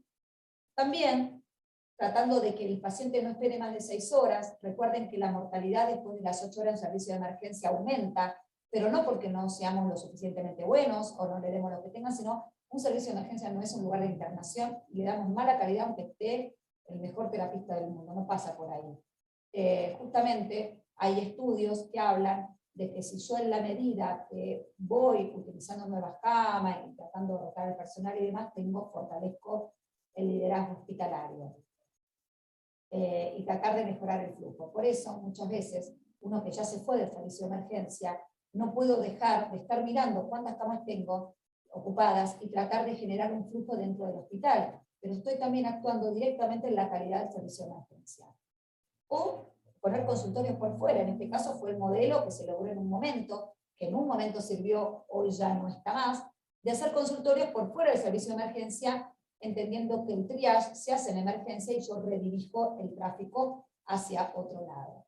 Esto es con otros países que lo hicieron cambiando la modalidad de la entrada. Cambiando la modalidad de entrada, haciendo salas de espera separadas, haciendo lugares de atención separados, incluso haciendo lugares de permanencia separados. Colocar lugares, esta es nuestra guardia, que en su momento por suerte lo hicimos poco, pero que va a quedar ahora, lugar pacientes que se van a permanecer, pero que por ahí no están tan graves, que pueden quedar hasta acá, hasta que se hagan los laboratorios o las evaluaciones, y no ocupar los lugares, los box de observación o el shock room, que son lugares para pacientes más complicados, y con eso también mejoro la sobresaturación. Tratar de tener pruebas de diagnóstico bedside, sería ideal tener una prueba de gases en la guardia. Nosotros no lo pudimos poner en la guardia, pero sí lo pusimos en la terapia de Castro Rendón, y si no puedo poner prueba diagnóstica bedside, bueno, el test rápido es un ejemplo, tratar de lograr que los laboratorios sean rápidos y seguirlos y insistir, tratar de que vengan rápidamente a sacar sangre y que rápidamente estén los resultados, porque rápidamente los pacientes se va a tomar una definición y rápidamente los pacientes se van a internar o se van a ir a la casa y tengo un lugar más, bajo la sobresaturación. Tener gestiones de cama, invitar a los hospitales, proponer a los directores, a los jefes de los servicios, que traten de estar continuamente. Y hay 2 tipos de administradores y gestores de cama. El administrador de cama en el hospital se logró tener una supervisión de enfermería que está tratando de ver si hay disponible, si los pacientes, las camas se rotan rápido, que se preparen las camas rápido, clasifican las camas, a ver si tienen enfermería o no, y después es un director de camas. El director de camas ya tiene que tener una función con una gobernabilidad mayor para decir, las camas no son de los servicios, esto no es un rancho, las camas son de los pacientes, y hay un director de camas que va a definir el paciente correcto en el lugar correcto sería ideal, pero si eso no es ideal, no es el mejor lugar un servicio de emergencia, porque yo tengo que tener la cama desocupada para que llegue a otro. Y ya terminando, entendiendo que incluso redireccionar la salida. Hice un triage, logré una permanencia más corta, hice un fast track, logré que el laboratorio esté rápido, bloqueé el ingreso de pacientes del prehospitalario en el caso de que tenía todo colapsado, salí a la sala de espera y le expliqué a los pacientes que lo que eran verdes y que podían esperar para tener a otro lugar, y tratar de facilitarles el lugar con consultorios de atención rápida o incluso lograr una derivación oportuna a algún otro centro de salud. En verdad, y para actuar en los tres niveles, tanto en la entrada, como en la permanencia, como en la salida del modelo de ASPLI, es lograr programa de liderazgo y el apoyo al liderazgo. ¿Para qué? Para salvar más vidas, no solo con las manos, sino también con el cerebro, puesto en la gestión, y con el corazón. Muchas gracias, hice lo más rápido posible por el tiempo que le hice perder en la desconexión. Gracias, Ade. Aprovechando que sigas conectada, antes por algo que se corte. ¿Qué opinas, Ade, acerca de los consultorios de demanda espontánea, si esos sirven o no para descongestionar las guardias? No sirven. Una cosa es un consultorio, hay un estudio, yo no sé si lo mostré acá, no sé si está, en verdad, en la literatura y en los metaanálisis hay cientos de bibliografía con indicadores donde ven la calidad de esos consultorios. Solo sirven después del triage. Solo sirven después del triage. Este estudio, acá se los muestro, solo para ser rápido, es interesante de ver. Lo que pasa es que me parece que no quedó grabado. El de Google, que buscan en Google. Bueno, hay un estudio que dice, si yo sé, agarraron un montón de gente sin hacerle el triage, y le hicieron que vean los médicos. Las personas le preguntaban, ¿usted qué considera? ¿Está grave, más o menos, o nada grave? Hay 25% de esas personas que los médicos después determinaron que los pacientes estaban graves y ellos habían autopercibido que estaban para consultorio a demanda. Entonces, me encantaría, yo mientras les voy hablando, les mostraría el estudio. Eso es preocupante, porque le estamos dejando a los pacientes, yo lo voy a poner en la literatura, estamos dejando a los pacientes que decidan. Porque si yo pongo un consultorio a demanda, el paciente dice, si usted se percibe que está grave, vaya a la guardia. Si no se percibe que no está grave, vaya al consultorio a demanda. El 25% de esos pacientes tenían algo grave después de la atención y se habían autopercibido no graves. Se puede hacer solo después del triage. Y el triage de enfermería orientado a un triage en un servicio de emergencia, que no es lo mismo que un triage de consultorio. Entonces, y está visto que solo es la única manera de que no baje la calidad de la atención ni impera la mortalidad. Gracias, Ade. Y sería otro color, ¿no? Es el color azul del sistema de Manchester, que es cuando salga el Andes, y para los que trabajan en el sistema público, les cuento que va a salir el Andes de la guardia, que se está terminando de diseñar. Y va a venir el triage de 5 colores. Va a haber un color azul, donde si hay un consultorio a demanda dentro de la institución, la paciente se pueden reventar ahí, y si no, esperarán un tiempo posterior hasta que se atiendan el resto de los colores, porque cuanto más rápido los atienda el resto de los colores, mejor el resultado de salud. Gracias, Ade. Gracias, Ade.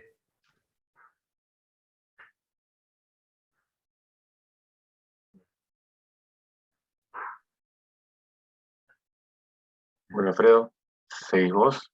Si hay preguntas, los demás vayan escribiendo, si hacemos para el final. ¿Se ve ahí? ¿Se ve? Hola, Fraca. Se ve, tendrías que ponerlo ahí en modo... Ahí está, ahí lo pusiste. Ahí está perfecto. Bien. Bueno, había empezado hace un ratito y justo Adelaida se volvió a conectar, así que bueno, le estaba contando un poquito de mí en el servicio de emergencia. Como le decía, yo hace 14 años que trabajo en el servicio de emergencias. Y acá hablando un poquito sobre, como nosotros siempre lo planteamos, los enfermeros que tienen más antigüedad en el servicio, siempre hablamos de la guardia vieja y la guardia nueva. Diego y Adelaida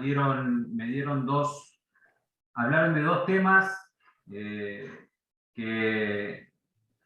sobre lo que yo voy a hablar, que es el triage, viene a tratar de subsanar ese problema, que uno es definir la urgencia de la emergencia y otro cómo enfrentamos esta sobresaturación de los servicios de emergencia. Si nos la ponemos a analizar más a fondo, podremos estar todo el día, pero bueno, justamente con el triage nosotros lo que buscamos es tratar de dar una respuesta a esta sobresaturación y a separar la urgencia de la emergencia de lo que en realidad no es emergencia y no se tendría que atender en un servicio de emergencia, pero bueno, se termina atendiendo por una cuestión de que el paciente ya está y se lo va a atender. Así que bueno, voy a hablar un poco del tema del triage. En principio, para hablar del triage hospitalario, lo primero que tenemos que plantear es que el triage es un componente esencial en la atención del servicio de emergencias. Se emplea tanto en el ámbito hospitalario como en el ámbito extrahospitalario, o sea, lo que es el prehospitalario en situaciones de catástrofe, situaciones de desastres naturales, de accidentes con múltiples víctimas. El triage es la herramienta que a nosotros nos permite clasificar al paciente.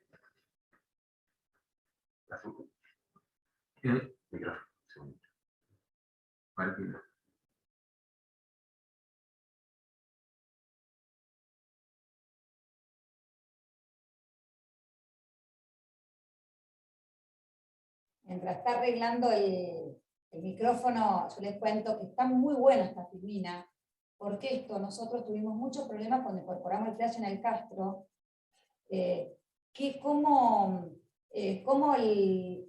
lo tenía que hacer? ¿Lo tenía que hacer el administrativo? De hecho, en la mayoría de las guardias lo hacen administrativo. No les va muy bien a los pacientes, porque en general los pacientes están sobreestimados.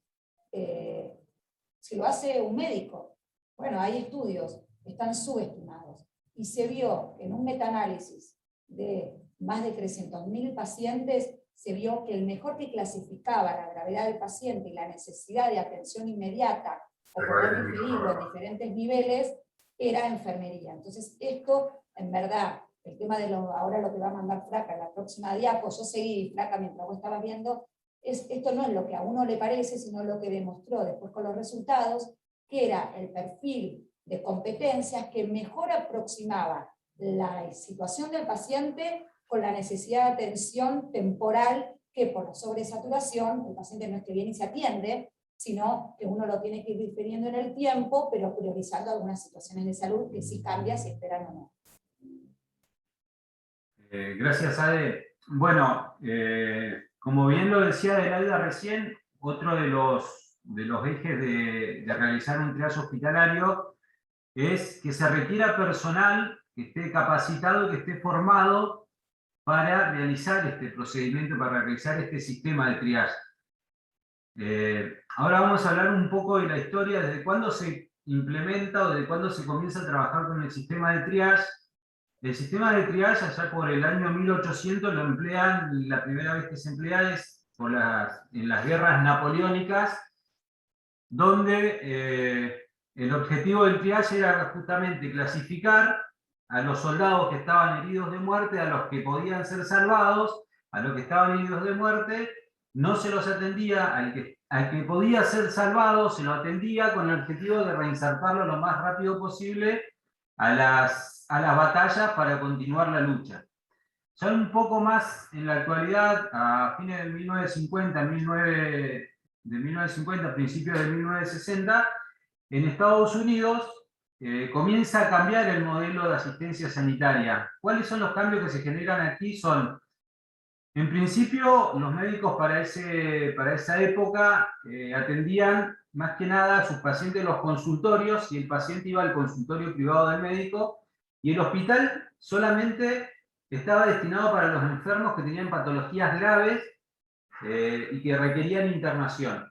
Al cambiar este modelo de asistencia sanitaria, donde comienza a aparecer más tecnología, los médicos comienzan a volcarse la atención a los hospitales y a las clínicas, comienzan a tener un horario de trabajo, llegando a trabajar las 24 horas, los hospitales están abiertos las 24 horas del día, y por ende, los servicios de emergencia y de urgencia comienzan a desbordarse, porque la gente deja de ir a los consultorios y comienza a ir a los hospitales. Acá vamos a lo que planteaba Elaida hace un rato, cuando hablaba sobre la saturación o sobresaturación de los servicios de emergencia.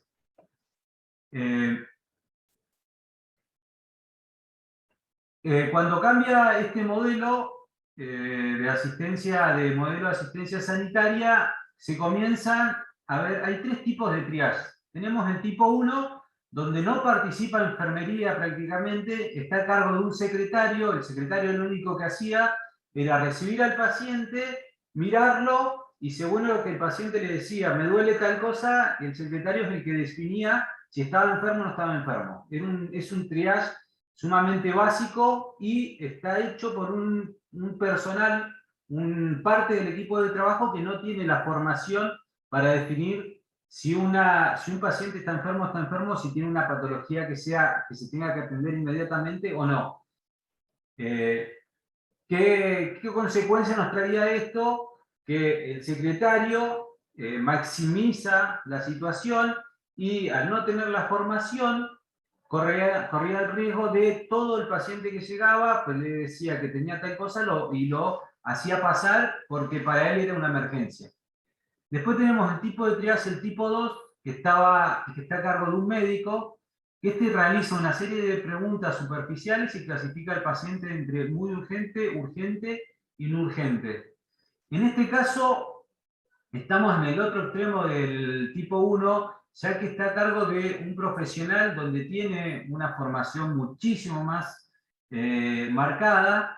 ¿Y qué situación traía este tema, este tipo de triage? Justamente que el médico muchas veces minimizaba lo que le pasaba al paciente, y corría el riesgo de que un paciente que en realidad necesitaba una atención urgente lo clasificaba como leve y lo hacía esperar, siendo que tenía que quedarse adentro. Y después estaba el triage tipo 3, que es el triage implementado a nivel mundial, es el que se usa prácticamente en todo el mundo, y este triage es el más efectivo, el más exhaustivo, y está a cargo del personal de enfermería. Te quería agregar esto del tipo de triage. Hubo en el 1981 en Torino, en Italia, se juntaron todas las asociaciones de emergencia, y justamente lo que vieron, esta cantidad de metaanálisis, y en esa reunión, en ese simposio en Torino de triage, justamente se definió que el tipo 3 era el más efectivo para la seguridad del paciente. No es una cuestión de términos porque hace pasar todo es más seguro, o que todos se queden afuera y es más seguro, sino el paciente correcto, en el tiempo correcto, en el lugar correcto. Y esto realmente, en este simposio y en este consenso internacional de Turín, que terminó siendo muy famoso, logra esta mirada, y a partir de ahí lo tomamos desde la emergentología y desde los guardias, ¿no? Tal cual. Bueno, este tipo de triage, el tipo 3, es el que hoy implementamos actualmente en nuestro servicio, el servicio de emergencia de adultos del Hospital Provincial Neuquén. Tiene una serie de ventajas este triage, que son que primero que está a cargo de personal formado y especializado, en este caso enfermería. El paciente que necesita atención inmediata es rápidamente identificado, se tranquiliza, vos al solo hecho de que el paciente apenas llega, se anota, y en cuestiones de minutos, según la demanda, el paciente ya es evaluado en primera instancia por enfermería, eso logra que el paciente se tranquilice y también tranquilizar a la familia, porque vos ya estás teniendo un primer pantallazo de la atención del paciente, y el paciente no está 2 o 3 horas esperando, como en otros hospitales donde se trabaja según el horario de la llegada, sino que acá no se trabaja por el que llegó primero se lo atiende primero y el que llegó último se lo atiende último, sino que es por emergencia y es por manifestación de lo que refiere el paciente por lo que viene a consultar. Otra ventaja es que se pueden iniciar inmediatamente intervenciones que tranquilicen, bueno, obviamente al paciente y a la familia. Durante la valoración se pueden dar indicaciones al paciente, ya se comienza con la educación al paciente, y acá vamos a lo que planteaba Diego hace un rato, y la pregunta que le hizo el doctor Nino es, ¿qué sensación nos da cuando viene un paciente a las 5 de la mañana porque se le cayó el diente o porque le duele la muela hace 4 o 5 días, y pasó por afuera de la guardia y dijo, voy a hacerme ver la muela, y Diego decía, no hay que agarrárselo con el paciente? Bueno, este es justamente el momento de, se lo va a atender al paciente, pero también de educarlo y de hacerle entender de que haga un buen uso de un servicio de emergencia. Otra ventaja es que el enfermero es quien decide en qué sector el paciente continuará su atención, si es un consultorio, en un box, en un showroom, o esperará en la sala de espera según la clasificación que se le dé. Después, el protocolo del servicio lo permite, se puede iniciar un tratamiento con oxígeno, acceso venoso periférico, pedido de muestra de orina, etcétera, hasta que el médico tome al paciente. O un electrocardiograma, que esto es Un electrocardiograma. Una de las cosas más importantes de calidad del servicio de emergencia es el tiempo puerta, balón o puerta droga, en el caso del IAM y en el caso del ACV. Pero el paciente, la mayoría de las veces, viene con dolor torácico. ¿Hay que esperar que el médico ante un dolor torácico pida un electrocardiograma? No. Si ya está convenido dentro del servicio de emergencia con paciente con dolor torácico, cual fuera la causa, salvo que haya un trauma directo y no puede evaluarlo, hay que pedirle electro. Y entonces ya enfermería empieza el tiempo que le va a permitir disminuir ciertos espacios que le van a asegurar al paciente. O sea, el triage no es solo para dirigir el tráfico, sino es empezar a tratar adecuadamente al paciente, y incide tanto en la calidad, y los indicadores son tan claros, que el triage salva vidas en las guardias, que todavía me cuesta pensar por qué en todas las guardias no somos los mismos trabajadores de salud que insistimos para que se haga. El triage salva vidas.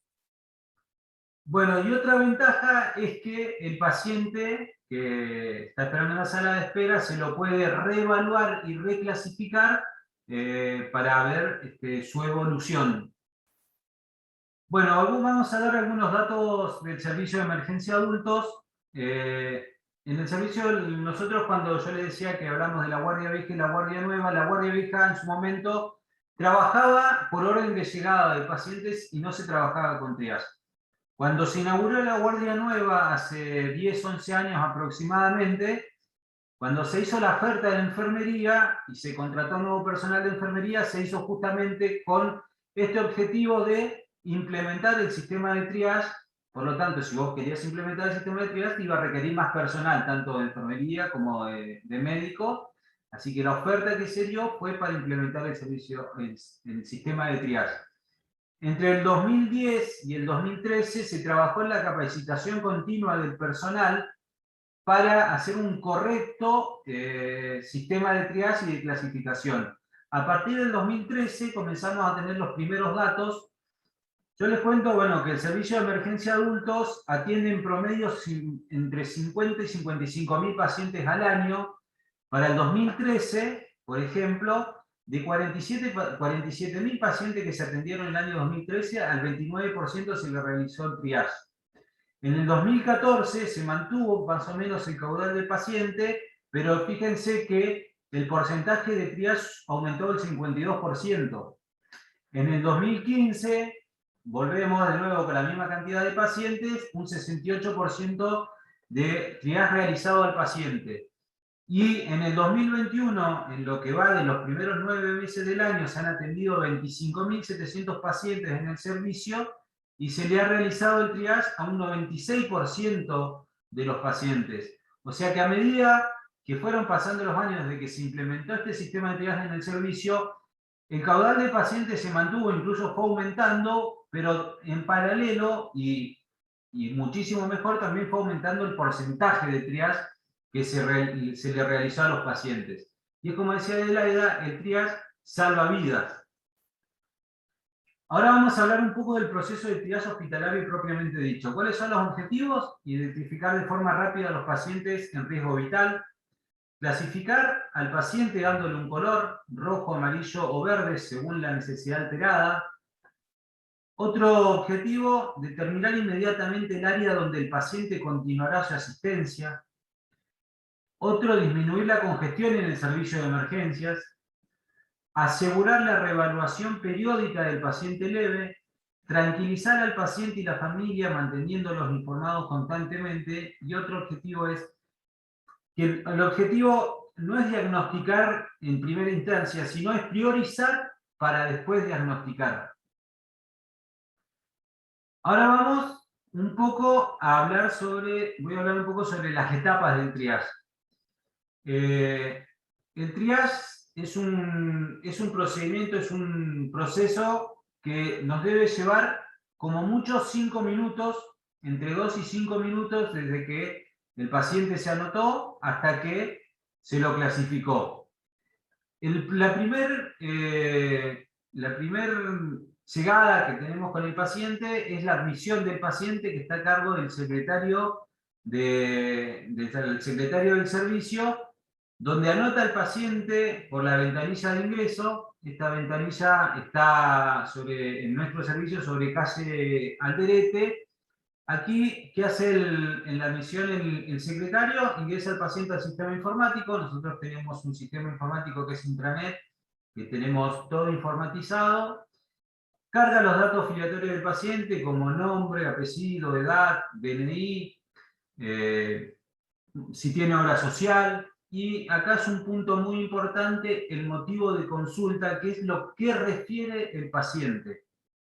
No anota ni un diagnóstico médico ni una patología, sino lo que el paciente refiere de por qué viene a consultar al servicio de emergencias. Eso a enfermería le va a dar un primer pantallazo de a qué paciente vamos a llamar primero para triarlo. Muchas veces nos ha pasado de que estamos trabajando en showroom, los enfermeros que están en consultorio se van a trabajar al showroom, estamos 1 hora y cuando volvemos tenemos 4, 5, 6 pacientes anotados para triar. De esos 5 pacientes, 2 accidentes deportivos, 3 dolores de muela y 1 dolor de pecho. El accidente deportivo se anotó a las 7 de la mañana, el dolor de muela a las 8 y el dolor de pecho, no sé, a las 10. Y nosotros salimos y llamamos al dolor de pecho. Seguro vamos a tener al que se torció el pie jugando al fútbol la noche anterior, enojado, con el perdón de la palabra, puteándonos porque nos va a plantear por qué lo llaman el primero, si yo estoy hace rato, y es el momento donde hay que educar al paciente, a la familia, y informarle de que nuestro servicio trabaja con un sistema de triaje que es un sistema de clasificación de pacientes, donde se le va a dar prioridad de atención al paciente que tenga riesgo su vida, que tenga, como dijo Diego, riesgo de muerte, no riesgo de vida. Es un concepto muy acertado el que nos dio. Luego viene la evaluación de enfermería. Aquí comienza el triage propiamente dicho. ¿Por qué enfermería es el profesional que realiza el triage? Porque enfermería tiene una mirada desde el punto de vista fisiológico, psicológico y social hacia el paciente, que nos va a permitir definir y priorizar y clasificar al paciente. ¿Dónde se realiza el triage? El triage se realiza en un consultorio que es destinado estrictamente para el triage. Debemos evitar que este consultorio sea destinado para realizar otros procedimientos, sino que tiene que ser un consultorio, primero que nada, que esté ubicado cerca del ingreso al servicio y donde solamente se realice el triage, no que se realice medicación, procedimientos médicos, suturas. ¿Por qué? Porque justamente solamente para el triage. Aquí interviene 100% de enfermería y, como decimos nosotros, el proceso del triage comienza desde el primer segundo que el enfermero ve al paciente ingresar al servicio. Vos cuando ves ingresar al paciente al servicio, ya solamente viendo cómo viene ese paciente, si viene caminando solo, si viene con dificultad para respirar, si trae una cara de dolor, si coordina los movimientos, si viene acompañado, si se puede comunicar. Todos esos datos, enfermería los recaba mediante la observación y son datos sumamente importantes que nos va a después permitir definir y dar una clasificación al paciente. Un paciente que no entiende una orden simple, como por ejemplo, siéntese en la camilla, puede estar haciendo alguna cuestión neurológica y nos va a dar ya, con el solo hecho de verlo caminar o coordinar algún tipo de movimiento, ya nos puede dar un pantallazo de qué le puede estar llegando a pasar al paciente. O si viene un paciente tocándose el pecho porque le duele mucho el pecho, también nos da un pantallazo de que es un paciente que se lo va a clasificar amarillo o rojo según la situación. Después se le hace una entrevista. En la entrevista debe ser una entrevista rápida, concisa y que vaya apuntada hacia lo que manifiesta tener el paciente.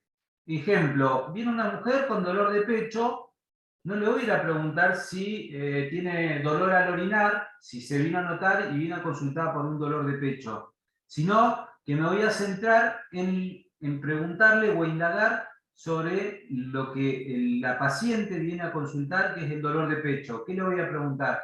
¿Cuándo comenzó el dolor de pecho? ¿A dónde se localiza?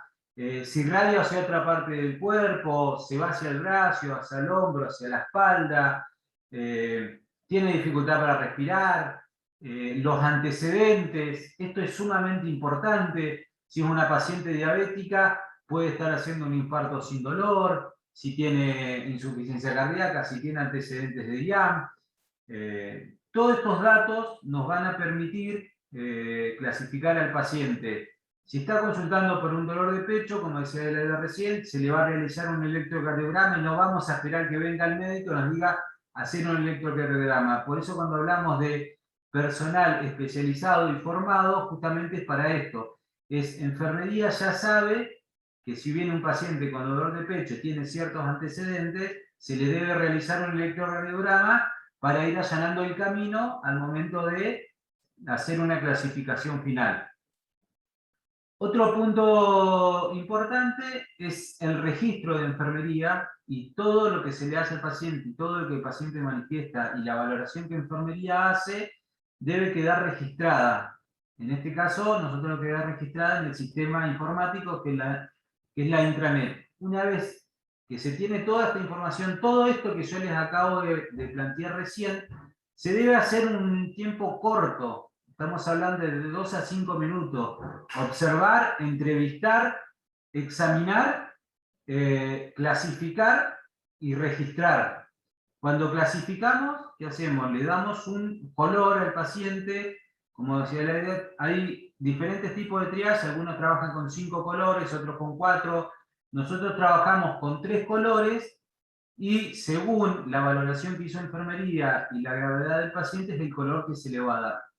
El color es verde, es el paciente leve, que puede esperar la atención del médico y debe esperar en la sala de espera, pero ya al solo hecho de haber sido asistido por enfermería y haberle dicho, mira, tus signos vitales están bien, tu presión está normal, tu escala del dolor no es tan alta, ya el paciente sale a la sala de espera con otra predisposición, sabiendo que se lo va a atender, pero en su momento. Este paciente puede esperar hasta 4 horas para la atención. No quiere decir que todo paciente va a esperar 4 horas, sino que según la demanda que haya dentro del servicio, es el tiempo que va a esperar el paciente. Sí. Otro tema, este paciente también puede ser... Sí. Esto es lo de las horas. uno dice, no es ideal, pero si espera hasta dentro de las 4 horas, se ha visto que no afecta la mortalidad de ese paciente. O sea, si uno lo puede atender rápido, mejor. Pero el tema de las horas es, se ha visto que un paciente verde, entre 2 a 4 horas de espera, no va a alterar su resultado de salud por esa espera. Entonces, a veces las horas tienen que ver con eso, pero pasadas las 4 horas, ojo al piojo, porque aunque el paciente era verde, hay que volver a triallarlo porque puede haber dejado de serlo, ¿no?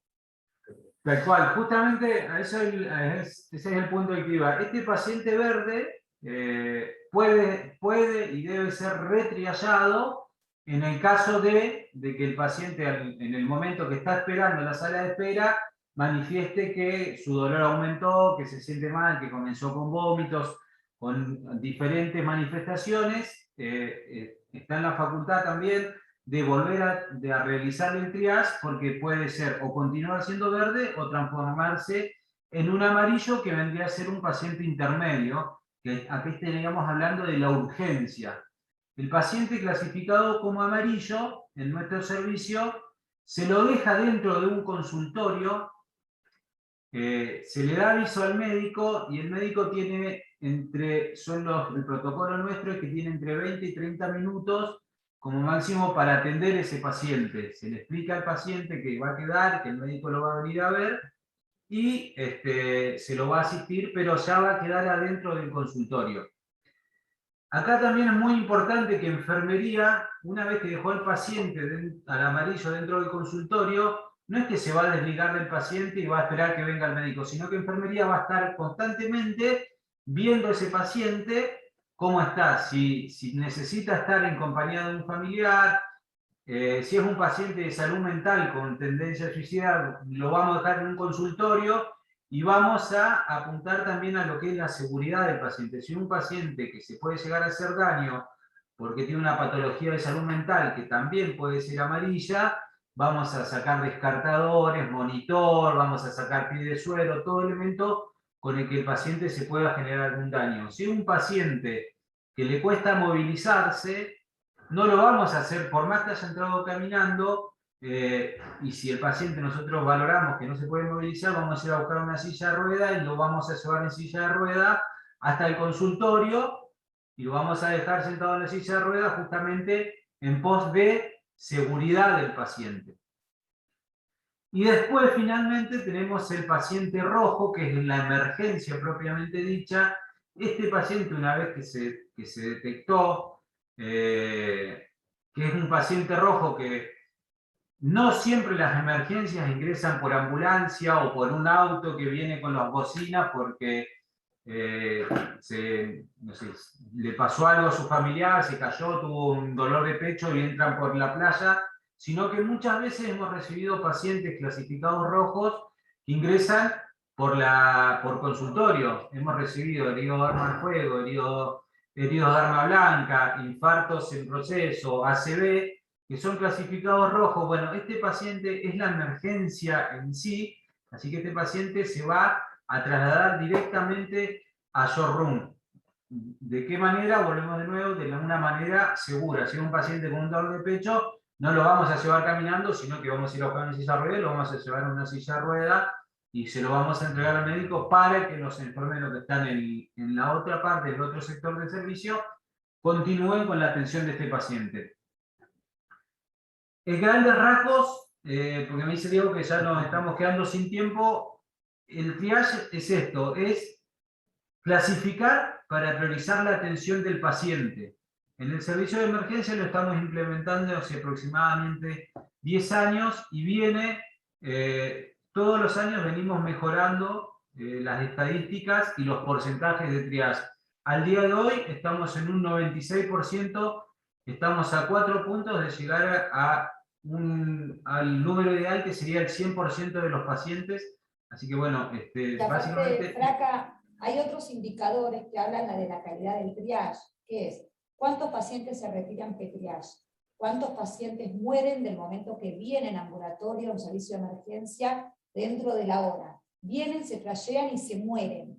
Ese tiempo, también el tiempo de porcentaje de triage, y en general todos los indicadores, por lo menos se ha visto, se hace más triage, aún no hay pacientes entre el momento del triage y la primera hora de muerte, porque evidentemente lo estamos anticipando, no hay tanta gente de pre-retiro, la gente se va después a veces hasta que espera al médico, pero por lo menos se va triallado, era un verde. Entonces realmente hay muchos indicadores que año a año, lo que se está viendo, porque hay 7, año a año se está viendo que todos los indicadores, puerta balón para infarto, vienen mejorando, hay que hacer triage porque realmente es muy bueno, ¿no? Sí, y lo importante de esto, de lo que vos planteabas, Adelaida, que el paciente se va triallado, se va con el triage realizado, y también queda registrado en el sistema de que el paciente fue visto. Por ejemplo, en esta diapositiva tengo 3 capturas de pantalla donde la primera, vean que estarían los datos filiatorios del paciente, nombre, apellido, DNI, la edad, el motivo de consulta. En la segunda tenemos observaciones, interrogatorio. Acá enfermería escribiría todo lo que el paciente manifiesta y la valoración de la entrevista, de la observación, todo lo que le hace enfermería. Y como última instancia tenemos esta foto donde vean que dice la fecha, la hora, los signos vitales, la escala del dolor. Hoy el dolor es considerado el sexto signo vital. Es muy importante clasificar al paciente y valorarle el dolor, porque más del 50-60% de las consultas que hay en el servicio de emergencia por consultorio son por algún tipo de dolencia, y un dolor, a pesar de que es un dato subjetivo, hay que objetivizarlo de una u otra manera. También nos puede definir qué tipo de clasificación le vamos a dar al paciente. Y como punto final, veamos que en esta pestaña tenemos el puntito verde, el amarillo y el rojo. Nosotros nos paramos acá y nos va a dar la clasificación que le damos al paciente. Bueno, esto es triage, el sistema que nosotros utilizamos en el servicio de emergencia. Así que bueno, muchísimas gracias, y si hay algún tipo de pregunta, algo, estamos con Diego, con Adelaida, para tratar de evacuarlas, y si no, bueno, las investigamos y se las evacuaremos. Muchas gracias, Alfredo, por la presentación. Y mientras la gente carga la pregunta, se me ha ocurrido una duda. ¿Qué pasa cuando el servicio de emergencias está lleno o saturado? ¿Qué pasa con el triage? ¿Cómo se articula el triage, que supuestamente sigue seleccionando pacientes en amarillo o en verde, y por otro lado, un servicio adentro que está lleno? La bibliografía lo que dice es más triage que nunca, porque justamente como se va a ver demorada la atención, los rojos y los amarillos los tengo que identificar, porque va a haber muchos pacientes. Recordemos que el 90% de los pacientes de un triage son verdes, pero el 10% no son. Entonces, más triage que nunca. Y hay un estudio, antes decía, bueno, el médico en el triage era mala palabra, y después, las últimas veces, en los últimos congresos, dicen médico de triage. Y yo decía, ¿cómo médico de triage? ¿Me vienen a cambiar la historia? No, se justifica tener un médico de triage cuando el servicio está sobresaturado, poner un médico en el triage para que junto a enfermería, el enfermero va evaluando y el médico va generando atenciones rápidas.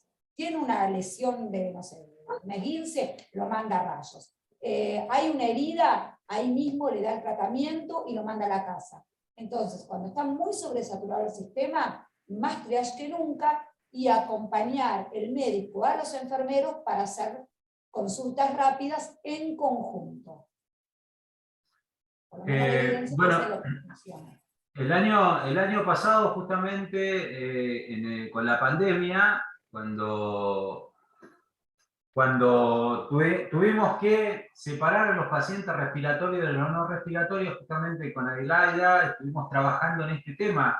Sabíamos que el sistema en algún momento se iba a saturar por la gran demanda que iba a haber, y con el agravante de que el paciente respiratorio con no respiratorio se tenía que separar. Nuestro servicio de emergencias recibió tanto pacientes con COVID o pacientes sin COVID, y fue justamente uno de los ejes que nosotros planteamos, fue hacer más triage, inclusive clasificar al paciente buscar el paciente respiratorio, cambiar el circuito, clasificar al paciente respiratorio acá, al no respiratorio en el triage común, donde lo hacemos actualmente, y de esa manera logramos darle una pelea, una batalla a esta sobresaturación que nos generó el COVID, incluso donde lo vivimos este año con la segunda ola.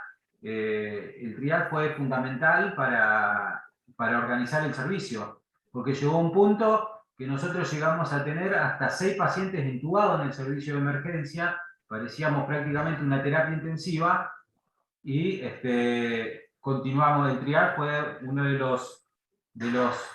los sistemas que nos permitió afrontar esta sobresaturación. Comento una cosita, permiso. Con una cosa, me hace acordar Alfredo. Cuando fue la primera ola, en un momento empezaba a caer más gente. Entonces teníamos médicos que tenían poca experiencia, recién recibidos, con mucha voluntad, pero poca experiencia, y estaban a cargo del famoso trailer. Y hubo momentos que venía gente con síntomas y gente que venía por las dudas, porque habían tenido un contacto con un contacto con un contacto, y se llenó de gente que venía para consultar, para ser hisopado, se atrasaba toda la atención. Entonces en un momento yo le planteé a Alfredo, de los enfermeros, que el triage para esos pacientes lo hicieran los médicos de demanda espontánea. Casi me matan. Y tenían razón, porque el que está más capacitado es el enfermero.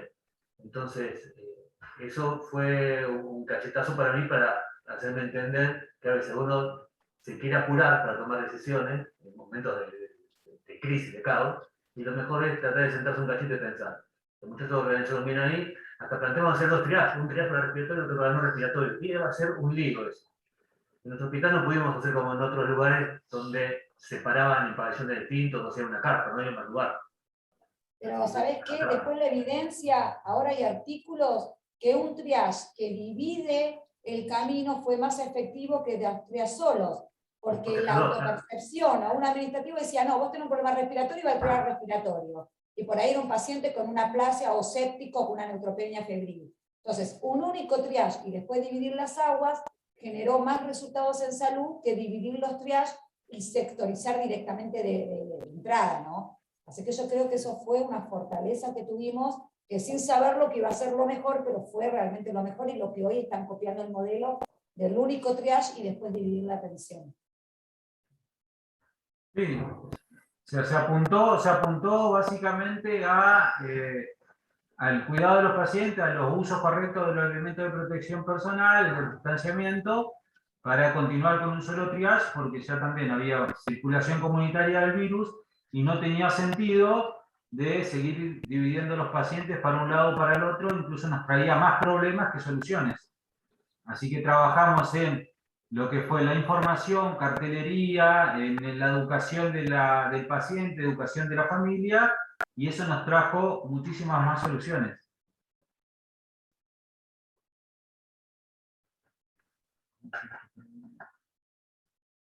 Bueno, preguntas por ahora no hay. Ya estamos pasados casi de la hora que habíamos propuesto como hora de fin. No sé si quieren hacer algún comentario más ustedes. Acá hay la consulta.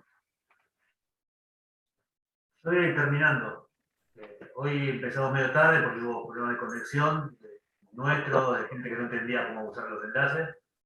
Pero Hay una consulta que hacen por YouTube que dicen que qué pasa si una vez que enfermería hace la evaluación inicial, si considera que no hace falta que vea al médico, si eso es posible. Para el triage de 3 colores, no. En verdad hay diferentes modelos, pero si uno usaría el sistema de...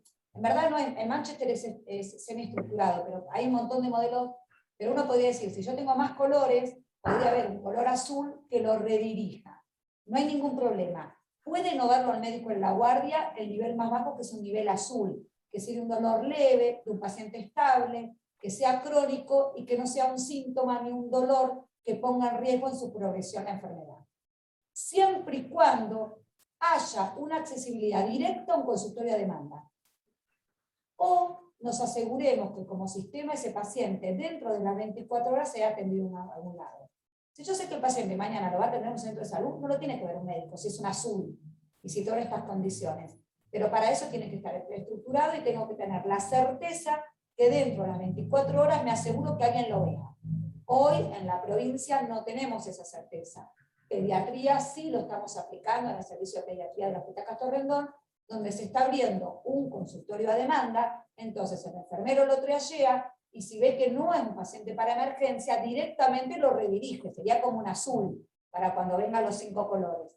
Pero si no me aseguro de eso, no es una práctica que conviene hacerlo, y conviene que aunque sea rápidamente, que lo vea el médico y después lo mande a que siga su tratamiento, si no era grave, en un menor nivel de complejidad. Yo quiero hacer un último comentario, que pensé que a lo mejor le iba a preguntar algo, y ya sí cierro y me despido, y gracias a todos. Pasa muchas veces que el enfermero se triage y te presenta un paciente como amarillo. Puede decir, como médico, amarillo ¿por qué? Es un paciente que tiene lactosa y está con mucho dolor. Pero al médico no le parece que sea amarillo. Capaz el médico no hubiera puesto el color amarillo, lo hubiera puesto verde. Pero lo que tenemos que hacer es respetar la impresión del enfermero, es el que está ahí cerca y lo vio. Si después no es, le cambiaré el color, veré qué hago, pero no puedo decirle, no, eso no es amarillo, no lo voy a ver ahora, que espere 2 horas. Porque ahí metemos la pata. Eso es muy común, nos pasa muchas veces. Entonces uno tiene que respetar al compañero que está ahí haciendo la clasificación del paciente. Si bien después, con el diario de ayer, este dolor torácico al final no era nada y era solo una contractura. Genial, pero recordemos que ellos son los especialistas y tienen las competencias más acertadas. No lo dijimos nosotros, lo dijeron allá en Italia, en Turín, en ese año, que son los que más van a acertar. Entonces, con el diario de ayer todos somos Gardel, pero si en el momento, después de la evaluación de enfermera, consideran que es amarillo, hay que ir a verlo, hay que evaluarlo. Siempre, si yo estoy muy ocupada, le digo que esté en la sala de espera y lo sigo atendiendo después, o no, lo evalúo, no era tan grave, era verde, qué suerte, el paciente lo salvamos con la manito y se va a la casa. Pero siempre es importante, porque vemos que en muchos lugares empiezan a haber conflictos entre el personal de salud con respecto a la subestimación del profesional que está haciendo el triage, que es enfermería, y muchas veces podemos romper aquello que queremos empezar a iniciar. Es fundamental, y justamente cuando hay trabajos de cómo implementar el triage en la provincia, yo hice un proyecto, así que espero que algún día me llamen para ayudarlos en diferentes sectores, es justamente hablar del respeto al profesional que lo está haciendo y acompañarlo.